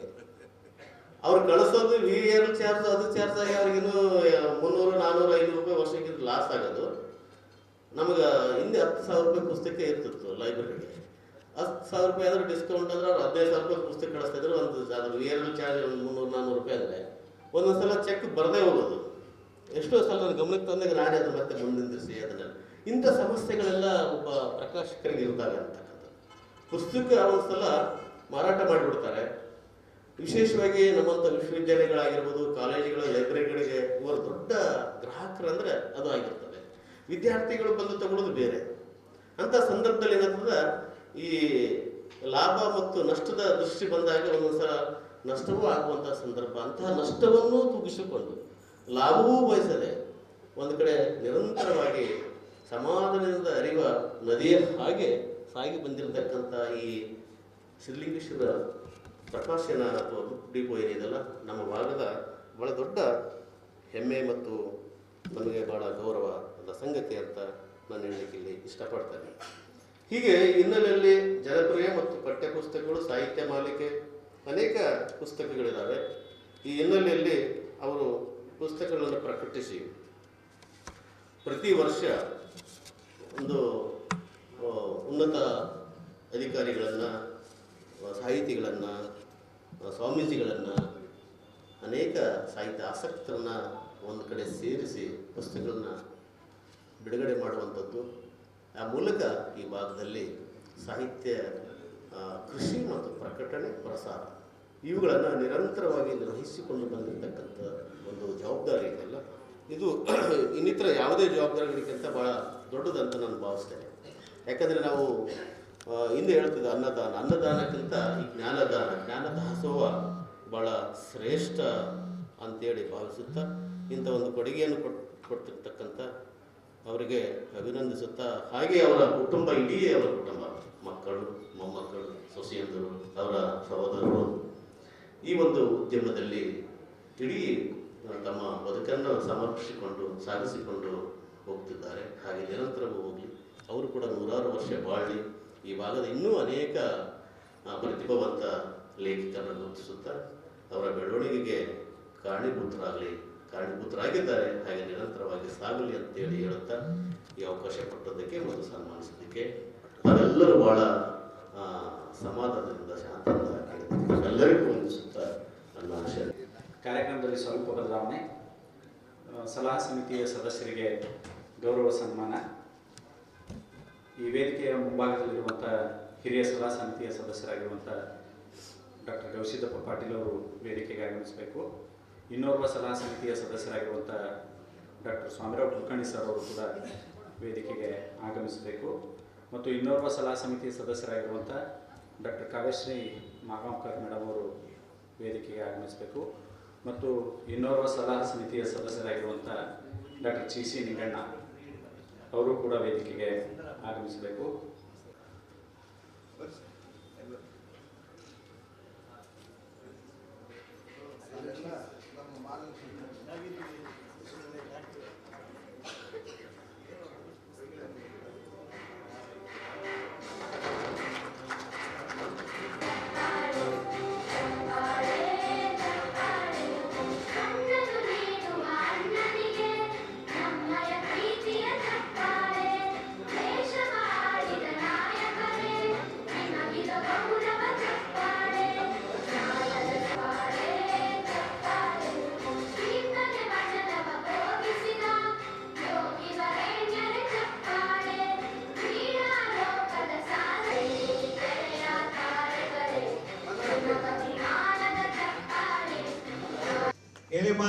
ಅಂತ ಹೇಳಿ ಶರಣು ಶರಣಾರ್ಥಿ.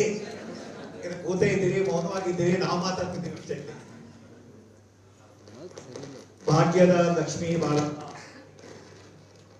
ಯಾವ್ದು ಗೀತೆ ಬಂದಿದ್ದು? ಭಾಗ್ಯದ ಲಕ್ಷ್ಮೀ ಬಾರಮ್ಮ, ಭಾಗ್ಯದ ಲಕ್ಷ್ಮೀ ಬಾರಮ್ಮ, ಪುರಂದರದಾಸರು. ದೇವರು ಸೌಭಾಗ್ಯದ ಸರಸ್ವತಿ ಬಾರಮ್ಮ ಅಂತ ಬರಲಿಲ್ಲ. ಭಾಗ್ಯದ ಲಕ್ಷ್ಮೀ ಬಾರಮ್ಮ. ಇದು ಇಡೀ ಮಾನವ ಚರಿತ್ರೆಯಲ್ಲಿ ಹೆಚ್ಚಿನ ಜನ ಲಕ್ಷ್ಮಿ ಬರಲಿ, ಹಣ ಬರಲಿ, ಶ್ರೀಮಂತಿಗೆ ಬರಲಿ. ಹಲೋ, ಹಾಗೆ ನಮ್ಮ ಮಕ್ಕಳನ್ನ ಯಾವುದೇ ಕೋರ್ಸ್ ಇರಬೇಕಾದ್ರೆ ಡಿಗ್ರಿ ಆದಮೇಲೆ ಎಷ್ಟು ಸಂಬಳ ಬರ್ತದೆ, ಸಂಬಳ ಜಾಸ್ತಿ ಬರುವಂಥ ಕೋರ್ಸ್ಗೆ ಮಕ್ಕಳನ್ನ ಸೇರಿಸ್ತೇವೆ. ಈಗ MA ಕನ್ನಡ ಯಾರು ಓದಲ್ಲ, MA ಇಂಗ್ಲಿಷ್ ಯಾರು ಓದಲ್ಲ, ಬೇಕಾಗಿಲ್ಲ. ಎಲ್ಲರೂ ಡಾಕ್ಟರ್ ಆಗಬೇಕು, ಇಂಜಿನಿಯರ್ ಆಗಬೇಕು, IAS ಆಫೀಸರ್ ಆಗಬೇಕು.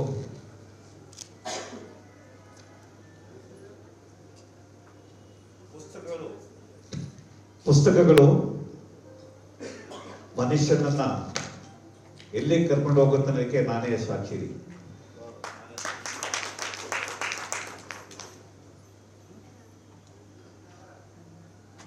ಶ್ರೀಮತಿ ತ್ರಿವೇಣಿಯವರ ಕಾದಂಬರಿಗಳು ಯಾರು ಹೇಳ್ತೀರಾ? ಶ್ರೀಮತಿ ತ್ರಿವೇಣಿಯವರ ಕಾದಂಬರಿ ಒಂದೆರಡು ಮೂರು ಹೇಳ್ರಿ. ಓದಿದ್ರೆ ಯಾರಾದ್ರು ಶ್ರೀಮತಿ ತ್ರಿವೇಣಿಯವರ ಕಾದಂಬರಿ? ಕನ್ನಡದಲ್ಲಿ ಪ್ರಥಮ ಬಾರಿಗೆ ಮನೋವೈಜ್ಞಾನಿಕ ವಿಚಾರಗಳನ್ನ ಕಾದಂಬರಿ ರೂಪದಲ್ಲಿ ಹೇಳಿ. ಒಂದೆರಡು ಪುಸ್ತಕ ಹೇಳಿ ಹೇಳಿ. ಬೆಕ್ಕಿನ ಕಣ್ಣು,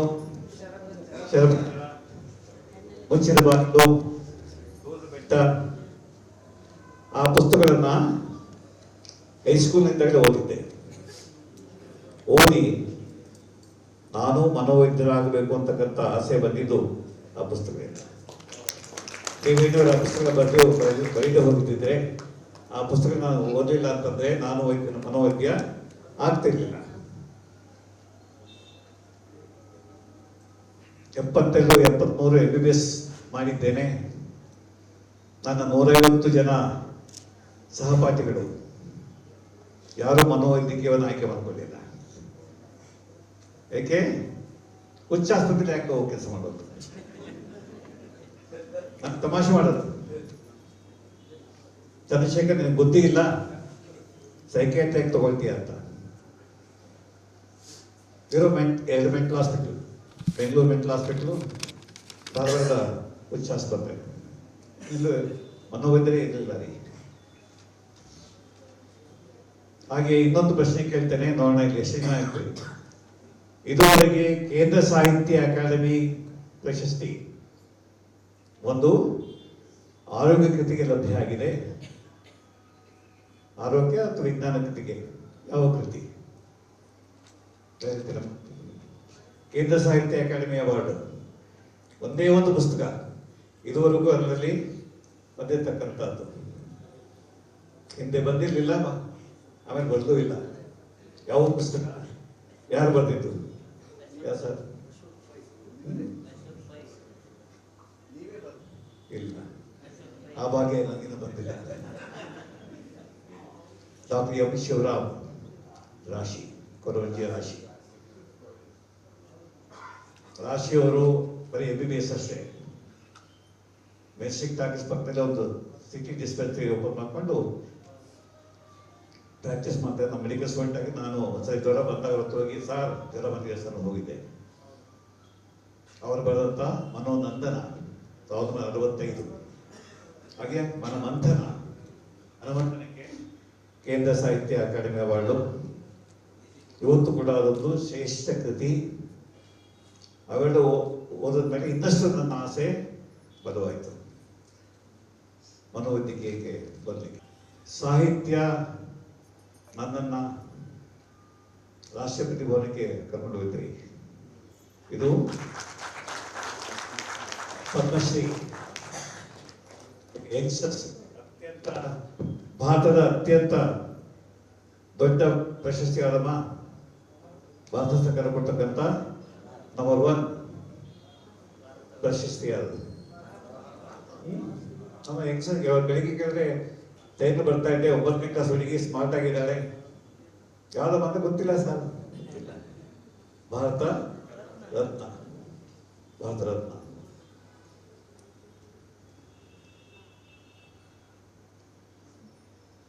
ಅನೇಕ ಸಾಧಕರಿಗೆ ಭಾರತ ರತ್ನ ಕರ್ನಾಟಕ 4 ಜನ ಬಂದಿರೋದು. ಈಗಲೂ ಒಬ್ಬರು ವಿಜ್ಞಾನಿ ಇದ್ದಾರೆ, 83-84 ವರ್ಷ, ಇಂಡಿಯನ್ ಸೈನ್ಸ್ ಅಲ್ಲಿ ಕೆಲಸ ಮಾಡಿದ್ದಾರೆ. ಯಾರು ಅವರು? ಭಾರತ ರತ್ನ. ಜೋರ ಚಪ್ಪಾಕರಿಗೆ ಇಡೀ ಜಗತ್ತಿನ 78 ಯೂನಿವರ್ಸಿಟಿಗಳವರೆಗೆ ಗೌರವ ಡಾಕ್ಟರೇಟ್ ಕೊಡ್ತಾರೆ. 78 ಯೂನಿವರ್ಸಿಟಿ ಹೇಳ್ತಾರೆ. ಬುಕ್ಸ್, ಸಾಹಿತ್ಯ ನನ್ನ ಈ ಮಟ್ಟಕ್ಕೆ ತಂದಿದ್ದು ಅಂತ ಹೇಳ್ತಾರೆ.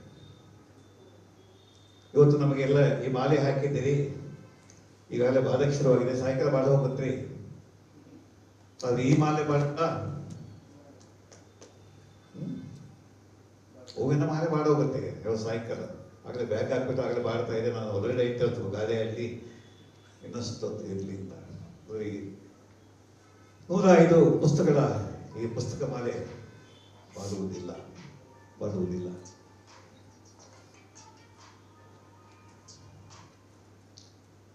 ಒಂದು ತಿಂಗಳಿಂದ ಸರ್ ಫೋನ್ ಮಾಡಿ, ಸರ್ ನೀವು ಒಂದು ಪುಸ್ತಕ ಬೇಕು ಸರ್, ವ್ಯಕ್ತ ಮಾಡಬೇಕು, ಆರೋಗ್ಯವರ್ಧನೆ ನಿಮ್ಮಿಂದಲೇ. ನಾನು ರೆಡಿ ಮಾಡ್ಕೊಂಡಿದ್ದೆ, ಟೈಪು ಆಗಿತ್ತು, 188 ಪುಟ ಇತ್ತು. ನನಗೆ ಪದ್ಮಶ್ರೀ ಪ್ರಶಸ್ತಿ ಬರಲಿಕ್ಕೆ ಬಲವಾದಂತ ಕಾರಣ ಅಂತಂದ್ರೆ 350 ಪುಸ್ತಕಗಳನ್ನ ಬರೆದು, ಎಷ್ಟು 350 ಪುಸ್ತಕಗಳು. ಬಹುಶಃ ಇದು ಭಾರತದಲ್ಲಿ ಯಾರು ಬರ್ತಿಲ್ಲ, ಒಬ್ಬ ಇದ್ದರು 350 ಪುಸ್ತಕಗಳನ್ನ ಯಾರು ಬರ್ತಿಲ್ಲ. ಯಾಕೆ ಬರದೆ? ದಯವಿಟ್ಟು ಬಸವರಾಜ್ ಅವರೇ, ಹಾಗೆ ನಮ್ಮ ಹಿರೇಮಠರು ದಯವಿಟ್ಟು ನಿಂತ್ಕೊಳ್ಳಿ ಸರ್. ಎಸ್ ಹಿರೇಮಠ ಇದ್ದಾರಾ? ಹೊರಟ್ಬಿಟ್ರ? ಬರಲಿ. 1981 ನಾನು ಇಲ್ಲಿ ಬಂದಿರಿ. ಇಡೀ ಗುಲ್ಬರ್ಗ, ರಾಯಚೂರು ಮತ್ತೆ ಮೇಡಕ್ ಡಿಸ್ಟ್ರಿಕ್ಟ್, ಆಂಧ್ರ ಪ್ರದೇಶ, ಶೋಲಾಪುರ, ಯಾವುದೇ ಮಾನಸಿಕ ಕಾಯಿಲೆ ಬರಲಿ ಭಾನುಮತಿ. ಯಾರಿಗೆ ಮಕ್ಕಳಾಗಿಲ್ಲ ಭಾನುಮತಿ, ಯಾರಿಗೆ ಸ್ಟ್ರೋಕ್ ಆಗಿದೆ, ಲಕೋಟಿದೆ ಭಾನುಮತಿ, ಮದುವೆ ಆಗ್ತಿದ್ದಾರೆ ಪುರುಷನಿಗೆ ಸಂಭೋಗ ಮಾಡೋ ಶಕ್ತಿ ಇಲ್ಲ, ಯಾರೋ ಭಾನುಮತಿ ಮಾಡಿಸ್ಬಿಟ್ಟಿದ್ದಾರೆ. ಇವತ್ತಿಗೂ ಕೂಡ ದೇಹಕ್ಕೆ ಕಾಯಿಲೆ ಬಂದ್ರೆ ಜನ ತಕ್ಷಣ ಡಾಕ್ಟರ್ ಹತ್ರ ಹೋಗ್ತಾ ಇದ್ರಿ, ಮಾನಸಿಕ ಕಾಯಿಲೆ ಬಂದ್ರೆ ಯಾರು ಹೋಗಲ್ಲ. ಇವತ್ತು ಕೂಡ ಯಾವ ಜನ್ಮದ ಕರ್ಮನೋ ನನ್ನ ಮಗನಿಗೆ ಹುಚ್ಚ ಕಾಯಿಲೆ ಬಂದ್ಬಿಟ್ಟಿದೆ ಸರ್, ಏನ್ ಪಾಪ ಮಾಡಿದ್ನೋ ನನ್ನ ಮಗನಿಗೆ ಬುದ್ಧಿ ಇಲ್ಲ, ಬುದ್ಧಿ ಕಮ್ಮಿ ಆಗ್ಬಿಟ್ಟಿದೆ, ಬುದ್ಧಿಮಾನ್ಯತೆ ಇದೆ, ಭಾನುಮತಿ ಮಾಡಿಸ್ಬಿಟ್ಟಿದ್ದಾರೆ, ಮಾಟ ಮಾಡಿಸ್ಬಿಟ್ಟಿದ್ದಾರೆ. ಅಥವಾ ಜಾತಕ ಸರಿಯಾಗಿಲ್ಲ, ಜಾತಕ ದೋಷ, ಕುಜ ದೋಷ, ಶನಿಕಾಟ ಸರ್. ಅಂಗಡಿ ಓಪನ್ ಮಾಡಿದ್ರೆ ಪುಸ್ತಕಗಳು ವ್ಯಾಪಾರ ಆಗ್ತಾ ಇಲ್ಲ, ಲಾಸ್ ಆಗ್ತಾ ಇದೆ. ಯಾಕೆ? ಶನಿಕಾಟ. ಸಾವಿರ ವರ್ಷಗಳಿಂದಲೂ ಜನಗಳಲ್ಲಿ ಈ ಒಂದು ಮೂಢನಂಬಿಕೆ, ದೆವ್ವಗಳ ಬಗ್ಗೆ, ಭೂತಗಳ ಬಗ್ಗೆ. ಲಾಸ್ಟ್ ವೀಕ್ ಒಬ್ಬ ಮಹಿಳೆ ಮಾನಸಿಕ ಕಾಯಿಲೆ ಬಂದಿತ್ತು, ಮತವಾರಿ ಬಂದು ಫೋನ್ ತಗೊಂಡು ಪೊಲೀಸರು ಬರ್ ತಗೊಂಡು ಹೊಡೆದು ಕೊನೆಗೆ ಸಾಯಿಸಬಿಟ್ಟಾರೆ. ಇದು ಬಳ್ಳಾರಿಗೆ ಹೋಗಿದ್ದೆ, ಒಂದು ಮಗು ನೆತ್ಕೊಂಡ್ ಬಂದರೆ, 3 ತಿಂಗಳ ಮಗು, ಬಟ್ಟೆ ಹೊಸಿದ್ದಾರೆ.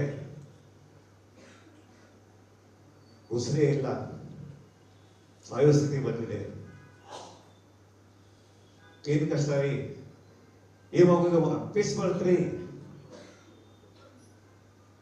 ಏನ್ ಮಾಡ್ತಾರೆ ಫಿಕ್ಸ್ ಬಂದಾಗ? ಪ್ರತಿ ಸಲ ಫಿಕ್ಸ್ ಬಂದಾಗ ಬರೆ ಹಾಕತ್ತಿ, ಬಟ್ಟೆ ತೆಗೆದ್ರೆ ಒಂದು ಅಂಗಲ ಕೂಡ ಖಾಲಿ ಇಲ್ಲ, ಒಂದು ಅಂಗಲ ಕೂಡ ಖಾಲಿ ಇಲ್ಲ. ಇನ್ನು ಬರೆ ಹಾಕ್ಲಿಕ್ಕೆ ಜಾಗ ಇದ್ರಿ, ಮೈ ಮೇಲೆ ಜಾಗ ಇಲ್ಲರಿ.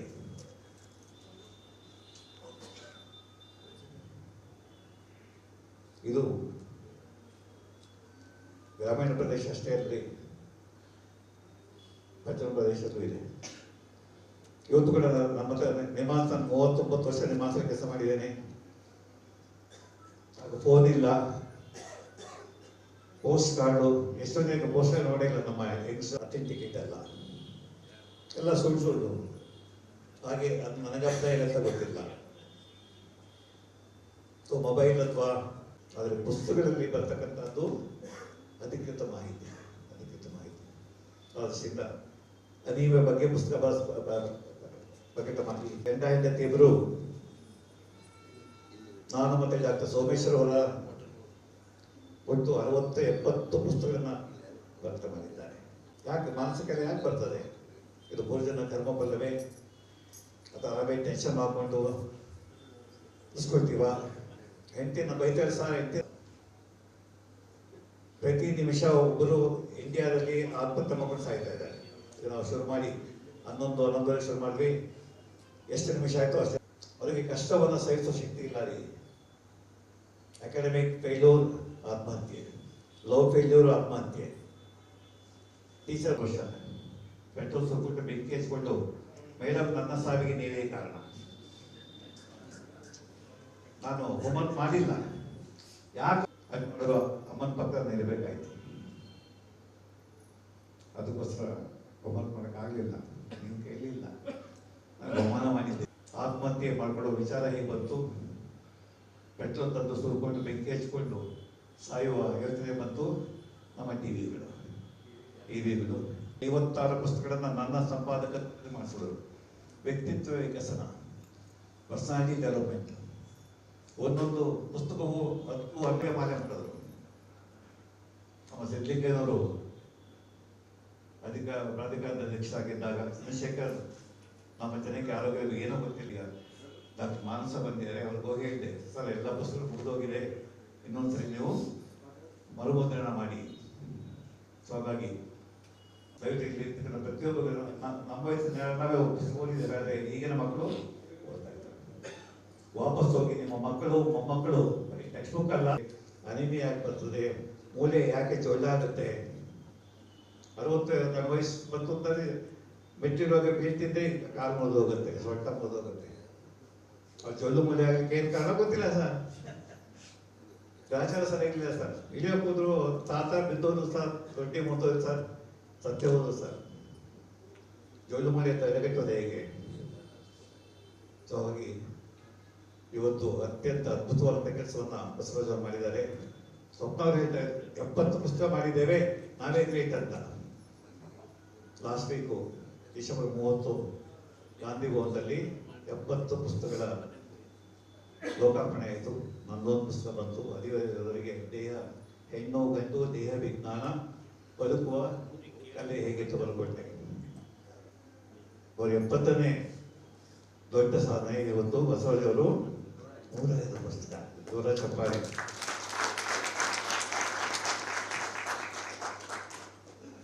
ಸೊ ಹಾಗಾಗಿ ಮೊದಲ ಶ್ರುತಿಗಳು, ವೇದಗಳೆಲ್ಲ ಶ್ರುತಿಗಳು, ಕಿವಿ ಮೂಲಕ ಕೇಳಿ ಗುರುವಿಂದ ಶಿಷ್ಯನಿಗೆ, ಶಿಷ್ಯರಿಂದ ಆಮೇಲೆ ವೇದವ್ಯಾಸರು ಅದನ್ನು ಅಕ್ಷರೂಪದಲ್ಲಿ ತಂದರು 5000 ವರ್ಷಗಳ ಹಿಂದೆ.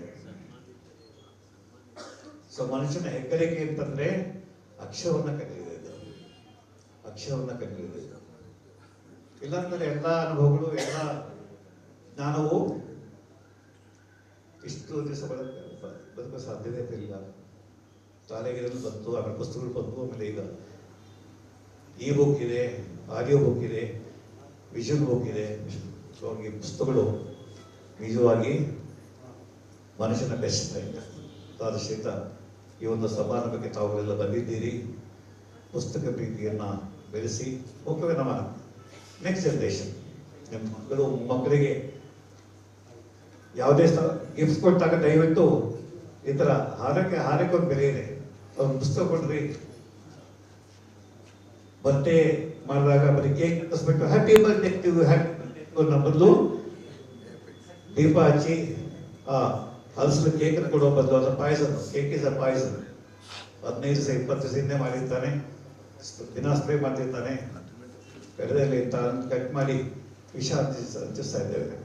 ಮತ್ತು ಯಾವುದೋ ಗಿಫ್ಟ್ಗಳು ಪ್ರತಿ ಸಮಾರಂಭದಲ್ಲಿ ಮನೆಗೆ ನೆಂಟರು ಬರ್ತಾರೆ, ಮುತ್ತೈದೆ ಬರ್ತಾರೆ, ಬಾಗಿನ ಕೊಡ್ತೀರಿ, ತಾಂಬೂಲ ಕೊಡ್ತೀರಿ, ಅದಕ್ಕೊಂದು ಪುಸ್ತಕ ಸೇರಿಸ್ತೀವಿ.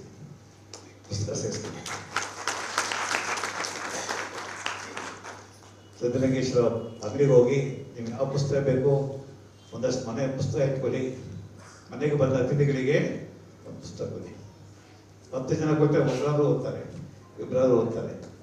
ಆಮೇಲೆ ಅವ್ರ ಮನೇಲಿ ನೀವು ಹೋದಾಗ ನೀವು ಒಂದು ಪುಸ್ತಕ ಕೊಡ್ತಾರೆ. ನೀವು ನಿಮ್ಗೆ ಯಾಕೆ ಕೊಡ್ತೀರಿ? ರವಿಕೆ ಕನ್ನ ಇಡ್ತೀರಿ ಅಥವಾ ಹಣ್ಣು ಕೊಡ್ತೀರಿ. ಅವರು ನೀವು ಪುಸ್ತಕ ಕೊಡಿ, ಅವರು ಪುಸ್ತಕ ವಾಪಸ್ ಕೊಡ್ತಾರೆ. ಸೊ ಹಾಗಾಗಿ ದಯಮಾಡಿ ಇರಬೇಕಾದ್ರೆ ಬಂದ್ರಿ, ಬರಲಿಲ್ಲ ಇನ್ನ ಪರಿಚಯ ಎಷ್ಟು ಜನಕ್ಕೆ SSLC ಪರಿಚಯ ಇದೆ? ಎಲ್ಲರಿಗೂ ಇದ್ದಾರೆ, ಹಲವರಿಗೆ, ಹೊಸವರಿಗಿಲ್ಲ. ಅದರಿಂದ ಈ ಒಂದು ಸುಂದರ ಸಮಾರಂಭಕ್ಕೆ ನನ್ನನ್ನು ಕರೆದಿದ್ದಕ್ಕೆ, ಒಂದು ಗೌರವ ಕೊಟ್ಟಿದ್ದಕ್ಕೆ ನಾನು ಋಣಿಯಾಗಿದ್ದೇನೆ. ನನ್ನ ಜೀವಮಾನದ ಅತ್ಯಂತ ದಿವ್ಯಾನುಭವ. ಹಾಗೆ ಈ ಪದಕನ್ನು ಕೊಟ್ಟೆ ನಿಮಗೆ ಮುಟ್ಟು ನೋಡಿ. ಯಾಕೆಂತಂದ್ರೆ ಕಳೆದ 71 ವರ್ಷದಲ್ಲಿ ಕರ್ನಾಟಕದ ಕೇವಲ 110 ಜನಕ್ಕೆ ಮಾತ್ರ ಬಂದಿದೆ. ಚೇಂಬರ್ಗೆ ಹೋದಾಗ ಸರ್ ಪದ್ಮಶ್ರೀ ಹೆಂಗ್ ಸರ್ ತಗೊಳ್ಳೋದು, ಹೆಂಗ್ ತಗೊಳ್ಳಿ ಅಂತ ಕೇಳೋದು. ಸಮಾಜಕ್ಕೆ ಒಳ್ಳೆಯ ಕೆಲಸ ಮಾಡಿ, ನಾಲಿಗೆ ಕೀರ್ತಿ ತನ್ನಿ, ಜನಗಳಿಗೆ ಜ್ಞಾನವನ್ನು ಹಂಚಿ. ಬಸವರಾಜ್ ಅವರು ಪದ್ಮ ಪ್ರಶಸ್ತಿಗೆ ಅತ್ಯಂತ ಸೂಕ್ತ ವ್ಯಕ್ತಿ. ಈ ಸರಿ ಅವ್ರನ್ನ ನಾಮಿನೇಟ್ ಮಾಡಬೇಕು.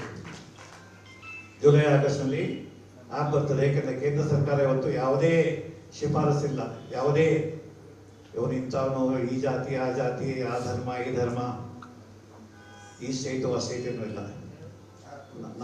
ನಾಮಿನೇಟ್ ಮಾಡಿ ಅವನು 3 ತಿಂಗಳು ಒಂದು ಸರ್ಚ್ ಕಮಿಟಿ ಇರುತ್ತೆ. ಪ್ರೈಮ್ ಮಿನಿಸ್ಟರ್ ಚೇರ್ಮನ್ಶಿಪ್ನಲ್ಲಿ ಅವರು ಹುಡುಕ್ತಾರೆ. ಆಮೇಲೆ ನೀವು ಕರೆಸಿದ ಹೆಸರು, ಈ ವ್ಯಕ್ತಿ ಅರ್ಹನೆ, ಈ ವ್ಯಕ್ತಿ ಅರ್ಹತೆ ಅಂತ ನೋಡ್ತಾರೆ, ಪ್ರಶಸ್ತಿ ಪ್ರದಾನ ಆಗುತ್ತೆ. ಸೊ ಹಾಗಾಗಿ ಬಸವರಾಜ್ ಅವರಿಗೆ 26 ಅಥವಾ 27ಕ್ಕೆ ಹೇಗಿರೋರು 50 ವರ್ಷ ಮುಗಿಸ್ತಿದ್ದಾರೆ. ಹಾಗೆ 75 ವರ್ಷ ಅವರು 75, ಅವರ ವಯಸ್ಸು 50. ಸಿದ್ಧಲಿಂಗೇಶ್ವರ ಬುಕ್ ಡಿಪೋ ಆಗ್ತಾ ಇದೆ. ಈ ಸಂದರ್ಭದಲ್ಲಿ ಅವರಿಗೆ ಪದ್ಮ ಪ್ರಶಸ್ತಿ ಬರಲಿ ಅಂತ ನಾವೆಲ್ಲ ಆದೇಶವನ್ನ ಮತ್ತೆ ಆ ಕೆಲಸ ಮಾಡಬೇಕು. ನಾಮಿನೇಟ್ ಮಾಡಬೇಕು. 50 ಜನ ನಾನು ನಾಮಿನೇಟ್ ಮಾಡಬೇಕು. ಸರ್ಚ್ ಕಮಿಟಿ ನೋಡುತ್ತೆ. ಆಮೇಲೆ ಇವ್ರು ಮಾಡಿರುವಂಥ ಕೆಲಸ ಪದ್ಮಶ್ರೀ, ಪದ್ಮಭೂಷಣ ಅಥವಾ ಪದ್ಮವಿಭೂಷಣಕ್ಕೂ ಅವರು ಅರ್ಹರಾಗಿದ್ದಾರೆ ಅಂತ ಹೇಳಿ ನಾನು ಮಾತುಗಳು ಮುಗಿಸ್ತೇನೆ. ನಮಸ್ಕಾರ. ನನಗೂ ಮತ್ತು ಸಿದ್ಧಲಿಂಗೇಶ್ವರ ಪ್ರಕಾಶನ ಸಂಸ್ಥೆಗೂ 25 ವರ್ಷದ ಒಂದು ಸಂಬಂಧ ಇದೆ ಅಂತ ಹೇಳೋದಕ್ಕೆ ನನಗೆ ಬಹಳ ಸಂತೋಷ ಮತ್ತು ಅದ್ಭುತ ಅನ್ನಿಸ್ತಾ ಇದೆ. 2002ರಲ್ಲಿ ಇನ್ನೂ ಕೂಡ ನಾನು MA ಪದವಿಯನ್ನು ಮುಗಿಸಿ MPhil ಪದವಿಗೆ ಸೇರ್ಪಡೆಯಾಗಿದ್ದೆ. ಆಗ ಸಂಗಾತಿ ಗವಿಸಿದ್ದಪ್ಪ ಪಾಟೀಲ್ ಅವರು ಒಂದು ಹೈದರಾಬಾದ್ ಕರ್ನಾಟಕದ ಕಲ್ಯಾಣ ಅನ್ನುವಂಥ ಒಂದು ವಿಚಾರ ಸಂಕಿರಣವನ್ನು ಏರ್ಪಡಿಸಿದ್ದರು. ಆ ವಿಚಾರ ಸಂಕಿರಣದಲ್ಲಿ ನನಗೊಂದು ವಿಷಯವನ್ನು ಕೊಟ್ಟು ಮಾತಾಡಲಿಕ್ಕೆ ಹೇಳಿದರು ಡಾಕ್ಟರ್ ಸಂಗಮೇಶ್ ಸೌದತ್ತಿ ಸರ್ ಅವರು, ಡಾಕ್ಟರ್ ಗವಿಸಿದ್ದಪ್ಪ ಪಾಟೀಲ್ ಅವರು. ಹೈದರಾಬಾದ್ ಕರ್ನಾಟಕದ ಮಹಿಳಾ ಸಾಹಿತ್ಯವನ್ನು ಕುರಿತು ನೀವು ಮಾತಾಡಬೇಕು ಅಂತಂದಾಗ ಆ ವಿಚಾರ ಸಂಕಿರಣದಲ್ಲಿ ನಾನು ಹೈದರಾಬಾದ್ ಕರ್ನಾಟಕದ ಮಹಿಳಾ ಸಾಹಿತ್ಯ ಅನ್ನುವಂಥದ್ದನ್ನು ಕುರಿತು ಮಾತನಾಡಿದ್ದೆ. ಆ ಪ್ರಬಂಧಕ್ಕೆ ಅತಿಯಾಗಿ ಮೆಚ್ಚಿಕೊಂಡವರು ಪ್ರೊಫೆಸರ್ ಬಾಲಚಂದ್ರ ಜಯಶೆಟ್ಟಿ ಅವರು. ಇವತ್ತು ಇಲ್ಲ. ಆದರೆ ಸಿದ್ಧಲಿಂಗೇಶ್ವರ ಸಂಸ್ಥೆಯ ಬೆಳ್ಳಿಸಿದ್ದ ಮಾಲಿಕೆಯ ಪ್ರಧಾನ ಸಂಪಾದಕರಾಗಿ ಪ್ರೊಫೆಸರ್ ಬಾಲಚಂದ್ರ ಜಯಶೆಟ್ಟಿಯವರು ಕಾರ್ಯವನ್ನು ನಿರ್ವಹಿಸಿದರು. ಆ ಪ್ರಬಂಧವನ್ನು ಕೇಳಿರ್ತಕ್ಕಂಥ ಪ್ರೊಫೆಸರ್ ಬಾಲಚಂದ್ರ ಜಯಶೆಟ್ಟಿಯವರು ನನಗೆ ಹೇಳಿದ್ರು, ನೀವೊಂದು ಕಾದಂಬರಿ ಸಿದ್ಧಲಿಂಗೇಶ್ವರ ಪ್ರಕಾಶನ ಸಂಸ್ಥೆಯ 25ನೆಯ ಬೆಳ್ಳಿಸಿದ್ದ ಮಾಲಿಕೆಯಲ್ಲಿ ನಿಮ್ಮದೊಂದು ಕೃತಿ ಪ್ರಕಟ ಆಗಬೇಕು ಅಂತ ಹೇಳಿ ನನಗೆ ಕಾದಂಬರಿ ಬರೀಲಿಕ್ಕೆ ಹಚ್ಚಿದ್ರು. 2002ರಲ್ಲಿ ಯಾಜ್ಞಶೇನಿಯ ಆತ್ಮಕಥನ ಅನ್ನುವಂಥ ಒಂದು ಕಾದಂಬರಿಯನ್ನ ನಾನು ಬರೆದೆ. ಆ ಕಾದಂಬರಿಯನ್ನ ಮೊಟ್ಟ ಮೊದಲು ಪ್ರಕಟಿಸಿರ್ತಕ್ಕಂಥ ಮತ್ತು ನನ್ನನ್ನು ಲೇಖಕಿಯನ್ನಾಗಿ ಮಾಡಿರ್ತಕ್ಕಂಥದ್ದು ಸಿದ್ಧಲಿಂಗೇಶ್ವರ ಪ್ರಕಾಶನ ಸಂಸ್ಥೆ ಅನ್ನುವಂಥದ್ದನ್ನು ನಾನು ಬಹಳ ಹೆಮ್ಮೆಯಿಂದ ಈ ಸಂದರ್ಭದಲ್ಲಿ ಹೇಳ್ತೇನೆ. ಅವತ್ತಿನಿಂದ ಶುರುವಾದ ನನ್ನ ಸಾಹಿತ್ಯಿಕ ಕಾರ್ಯಕ್ರಮ ಇವತ್ತು 41ನೆಯ ಪುಸ್ತಕಕ್ಕೆ ಬಂದು ನಿಂತಿದೆ. 41 ಪುಸ್ತಕಗಳನ್ನು ಬರೆದಿದ್ದೇನೆ. ಆ ಎಲ್ಲ ಪುಸ್ತಕಗಳಲ್ಲಿ ಅನೇಕ ಪುಸ್ತಕಗಳು ಸಿದ್ಧಲಿಂಗೇಶ್ವರ ಪ್ರಕಾಶನ ಸಂಸ್ಥೆಯಿಂದ ಪ್ರಕಟ ಆಗಿದೆ. ನನಗೆ ನಿಜಕ್ಕೂ ಬಸವರಾಜ ಕೋನೆಕ್ ಅವರು ತಂದೆಯ ಸ್ಥಾನದಲ್ಲಿ ನಿಂತು ನನ್ನನ್ನು ಬೆಳೆಸಿದ್ದಾರೆ. ನನಗೆ ಬಹಳ ಹೆಮ್ಮೆಯಾಗುತ್ತೆ. ಬಸವರಾಜ ಕೋನೆಕ್ ಅವರ ಹೃದಯ ಎಷ್ಟು ವೈಶಾಲ್ಯತೆ ಅಂತ ಹೇಳಿದ್ರೆ, ನನ್ನ ಮತ್ತು ಸಂಗಾತಿ ಗವಿಸಿದ್ದಪ್ಪ ಪಾಟೀಲ್ ಅವರ ಮದುವೆಯ ಸಂದರ್ಭದಲ್ಲಿ ಅವರು ನಮಗೆ ಜೊತೆಯಾಗಿ ನಿಂತವರು. ನಮ್ಮನ್ನ ಹೊಸ ಬಟ್ಟೆ ತಂದಿರ್ತಕ್ಕಂಥವ್ರು ಅಂದ್ರೆ ಬಸವರಾಜ ಕೋನೆಕ್ ಅವರು.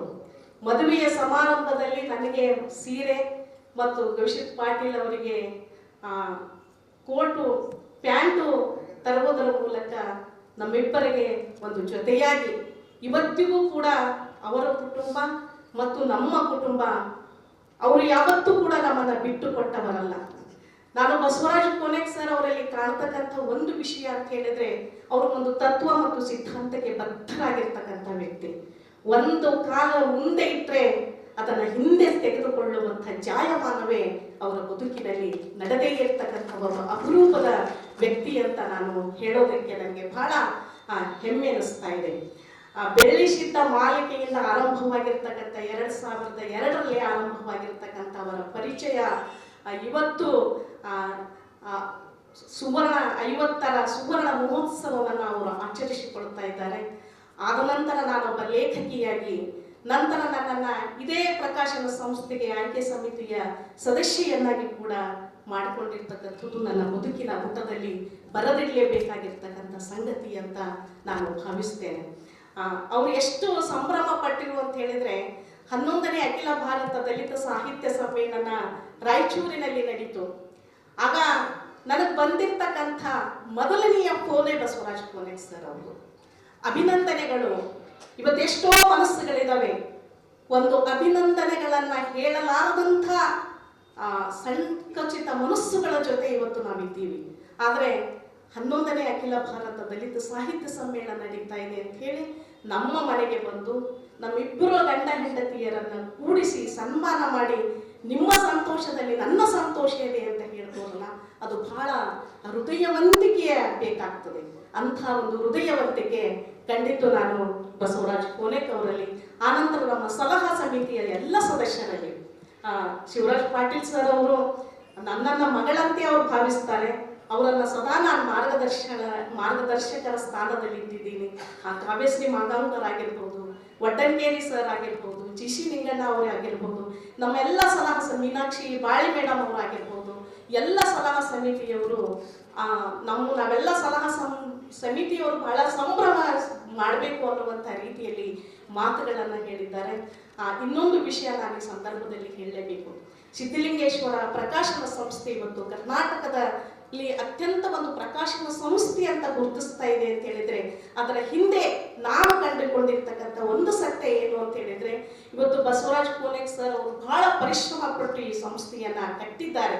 ಅವರ ಬೆನ್ನ ಹಿಂದಿನ ಬೆಳಕಾಗಿ ನಿಂತಿರ್ತಕ್ಕಂಥವ್ರು ಅವರ ಧರ್ಮಪತ್ನಿ ಶ್ರೀಮತಿ ಬಸಮ್ಮ ಕೋನೆಕ್ ಅವರು ನಾವು ಎಮ್ಮೆ ಇರ್ತಕ್ಕಂಥ ಸಂದರ್ಭದಲ್ಲಿ ಅವರ ಬೆಳ್ಳಿಸಿದ್ದ ಮಾಲಿಕೆಯ ಪುಸ್ತಕದಲ್ಲಿ ನಾವು ಕೂಡ ಪ್ರೊಫೆಸರ್ ಬಾಲಚಂದ್ರ ಜಯಶೆಟ್ಟಿಯವರು ಅವುಗಳೆಲ್ಲವನ್ನ ಓದಿ ಹೇಳ್ತಾ ಇದ್ರು, ನಾವು ತಿದ್ದುತ್ತಾ ಇದ್ದೆವು.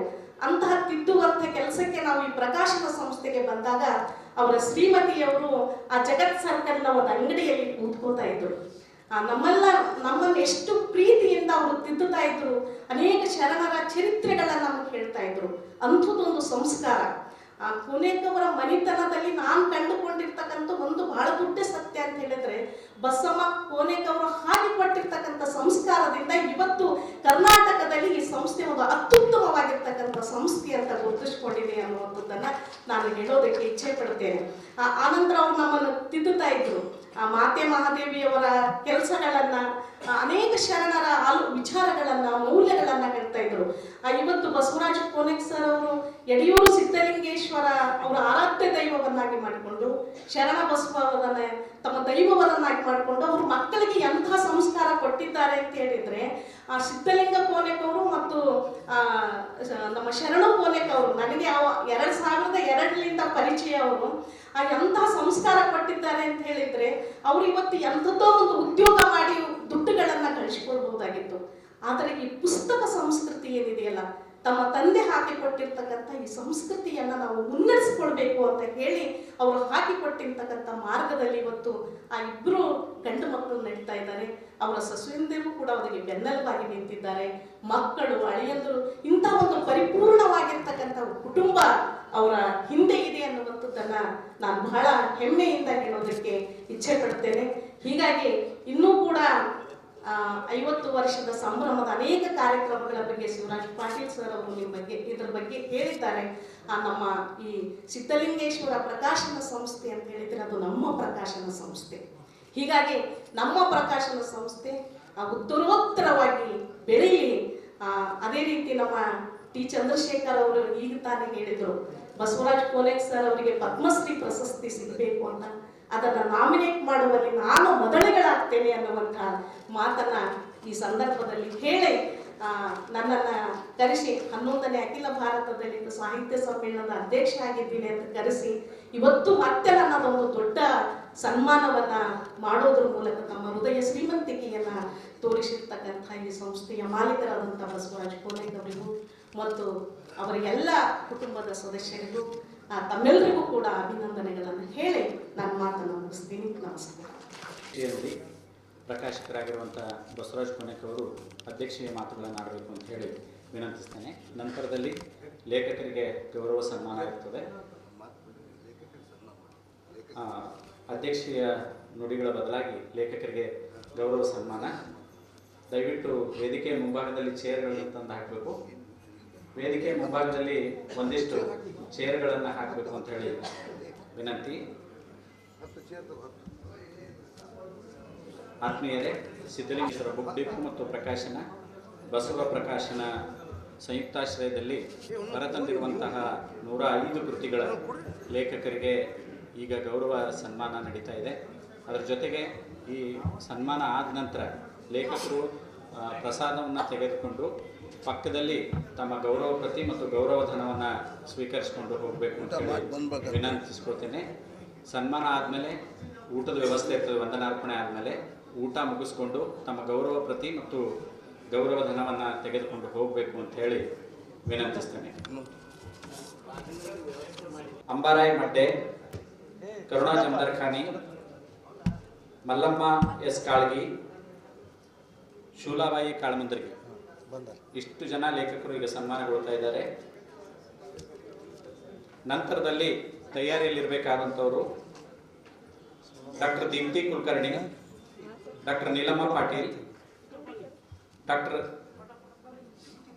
ಎಸ್.ಎಚ್. Mudnal, professor H T. Pothe, Shrimati Arpita Patil, Shrishail Madane, doctor Chidanand Chikmath, doctor T M. Bhaskar, doctor Sujata Chelwadi, doctor Shivaganga Bilgundi,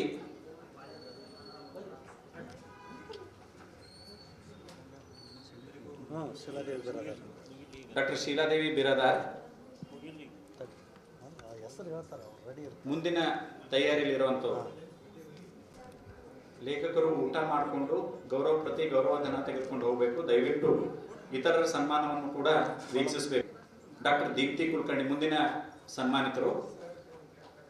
Deepti Kulkarni, S H. Mudnal, doctor Shrimati Arpita K Patil, Shrishail Madane, doctor Chidanand Chikmath Bhasha, doctor Umadevi R Dandoti, Balabhimaraya S Desai, Shri Shantakumar Patil, doctor Khajavali Ijnal, doctor Kalyanrao Patil, doctor Hanumant B Melkeri, B ಹೋ Narayana Swamy, doctor V G Pujar, doctor Santosh Kumar S Kambar, doctor Khajavali Ijnal, doctor Kalyanrao Patil, doctor Hanumant Melkeri, Santosh Kumar S Kambar, doctor Sunil Jabadi.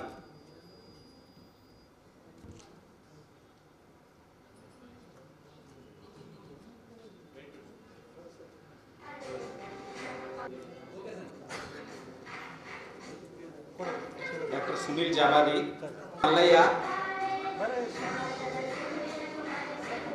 Doctor M D ಕಟ್ಟಿ,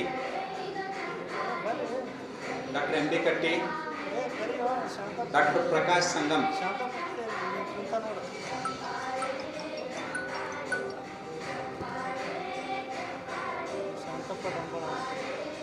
Shantappa Dambal, Prakash Sangam,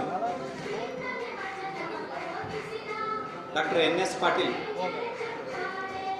doctor N S Patil sir ಬರಬೇಕು ವೇದಿಕೆ.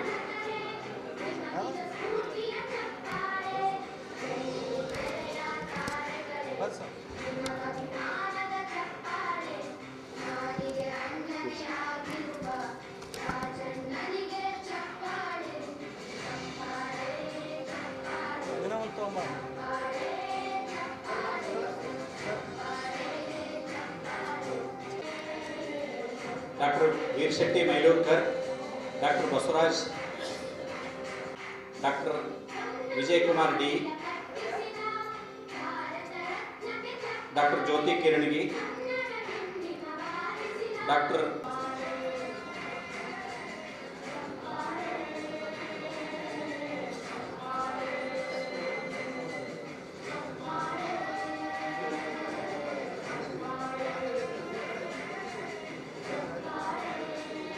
ಜನಪ್ರಿಯ ಮತ್ತು ಸಾಹಿತ್ಯ ಮಾಲಿಕೆಯ ಲೇಖಕರು ವೇದಿಕೆಯ ಪಕ್ಕದಲ್ಲಿ ಗೌರವ ಪತ್ತಿ ಮತ್ತು ಗೌರವಧನವನ್ನು ತೆಗೆದುಕೊಂಡು ಹೋಗಬೇಕು ಅಂತ ಹೇಳಿ ವಿನಂತಿ.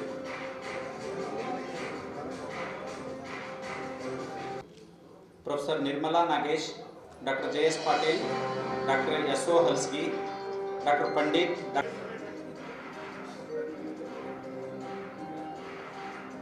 ಧನ್ಯವಾದಗಳು ಎಲ್ಲ ಲೇಖಕರಿಗೆ. ಈಗ ಮುಂದಿನ ಲೇಖಕರು doctor Siddaram Patil, professor Nirmala Halsgi, doctor Pandit, doctor C S Salimath, professor B P Hogar, Shri Krishna Nayak, Prashant Hulkunda.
ನಿಮಿಷ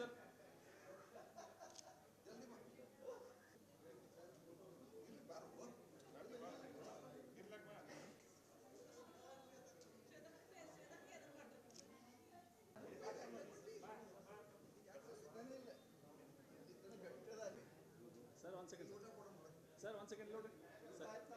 Sir, 1 second, sir. Ready?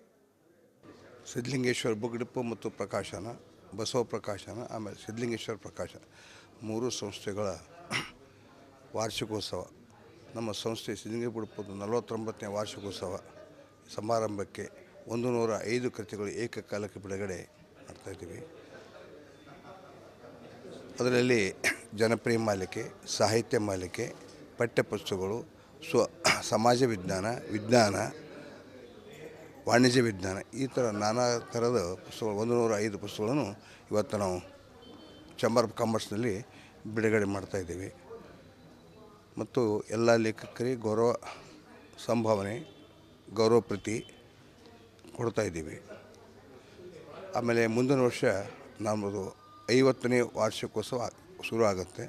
ಆದರೆ 50ನೇ ವರ್ಷಕ್ಕೆ ಎಲ್ಲ ವಿಶ್ವವಿದ್ಯಾಲಯಗಳಲ್ಲಿ ಒಂದು ಇಡೀ ವರ್ಷ 6 ವಿಶ್ವವಿದ್ಯಾಲಯಗಳಲ್ಲಿ ಅವರ ಸಂಯುಕ್ತ ಆಶ್ರಯದಲ್ಲಿ ಸಂವಾದ ಕಾರ್ಯಕ್ರಮವನ್ನು ಏರ್ಪಡಿಸಿ ಜನಸಾಮಾನ್ಯರಿಗೆ ಈ ಸಾಹಿತ್ಯ ಕೃತಿಗಳನ್ನು ಓದಬೇಕೆಂಬ ಹಂಬಲ ಮಾಡುವಂಗೆ ವ್ಯವಸ್ಥೆ ಮಾಡ್ತಾಯಿದ್ದೀವಿ. ಮುಂದೆ 50ನೇ ವರ್ಷಕ್ಕೆ 12/12/1927ರಲ್ಲಿ ನಮ್ಮ ಸಂಸ್ಥೆ 50 ವರ್ಷ, ನನಗೆ 75, ನಮ್ಮ ಇನ್ನೊಂದು ಸಿದ್ಧಲಿಂಗೇಶ್ವರ ಪ್ರಕಾಶನ 25. ಈ ಕಾರ್ಯಕ್ರಮವನ್ನು 2020ರಲ್ಲಿ ನೆರವೇರಿಸ್ತಾ ಇದ್ದೀವಿ ಅಂತ ಈ ಮೂಲಕ ತಮ್ಮಲ್ಲಿ ಹೇಳ್ತಾ ಇದ್ದೀನಿ.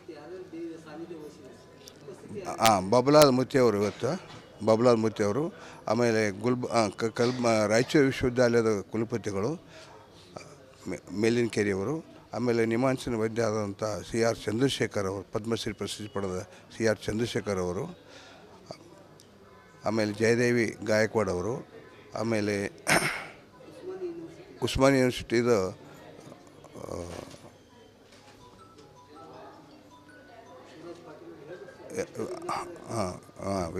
ಉಸ್ಮಾನ್ ಯೂನಿವರ್ಸಿಟಿದ ಡೀನ್ ಆದಂಥ ಅವರು, ಆಮೇಲೆ ಶಿವರಾಜ್ ಪಾಟ್ಲು, ಗವಿಸಿದ್ಧ ಪಾಟ್ಲ, ಆಮೇಲೆ ವಡ್ಡನಕೇರಿ, ಇವರೆಲ್ಲರೂ ಸಹ ನಮ್ಮ ಸಲಹಾ ಸಮಿತಿ ಸದಸ್ಯರಿದ್ದಾರೆ. ಇವತ್ತಿನ ದಿವಸ ಎಲ್ಲ ಕಾರ್ಯಕ್ರಮಕ್ಕೆ ಅವರು ಬಂದು ಯಶಸ್ವಿಗೊಳಿಸಿದ್ದಕ್ಕೆ ಮತ್ತು ಜನಕ್ಕೆ ನಾನು ಧನ್ಯವಾದವನ್ನು ಹೇಳುತ್ತೇನೆ. Sir, no, sir. You can sir. Sir, hina so. Okay.